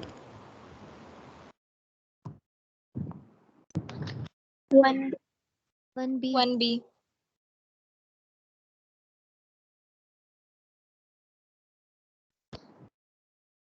कौन म्यूट कर रहा है बार बार?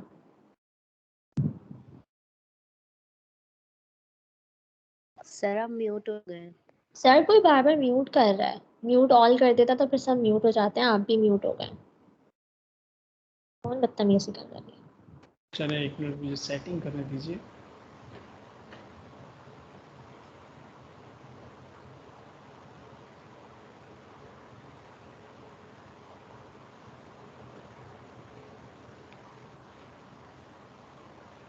चले बस 5 मिनट का ही तो लेक्चर रह गया है, फिर इसकी सेटिंग भी कर लेंगे Yes. बेहतर, यस ठीक है। लास्ट ड्रग है हमारी एडिनोसिन, ये आप पढ़ लीजिएगा, ये इंट्रावेनसली दी जाती है, और कोई भी इशू हो तो बताइएगा।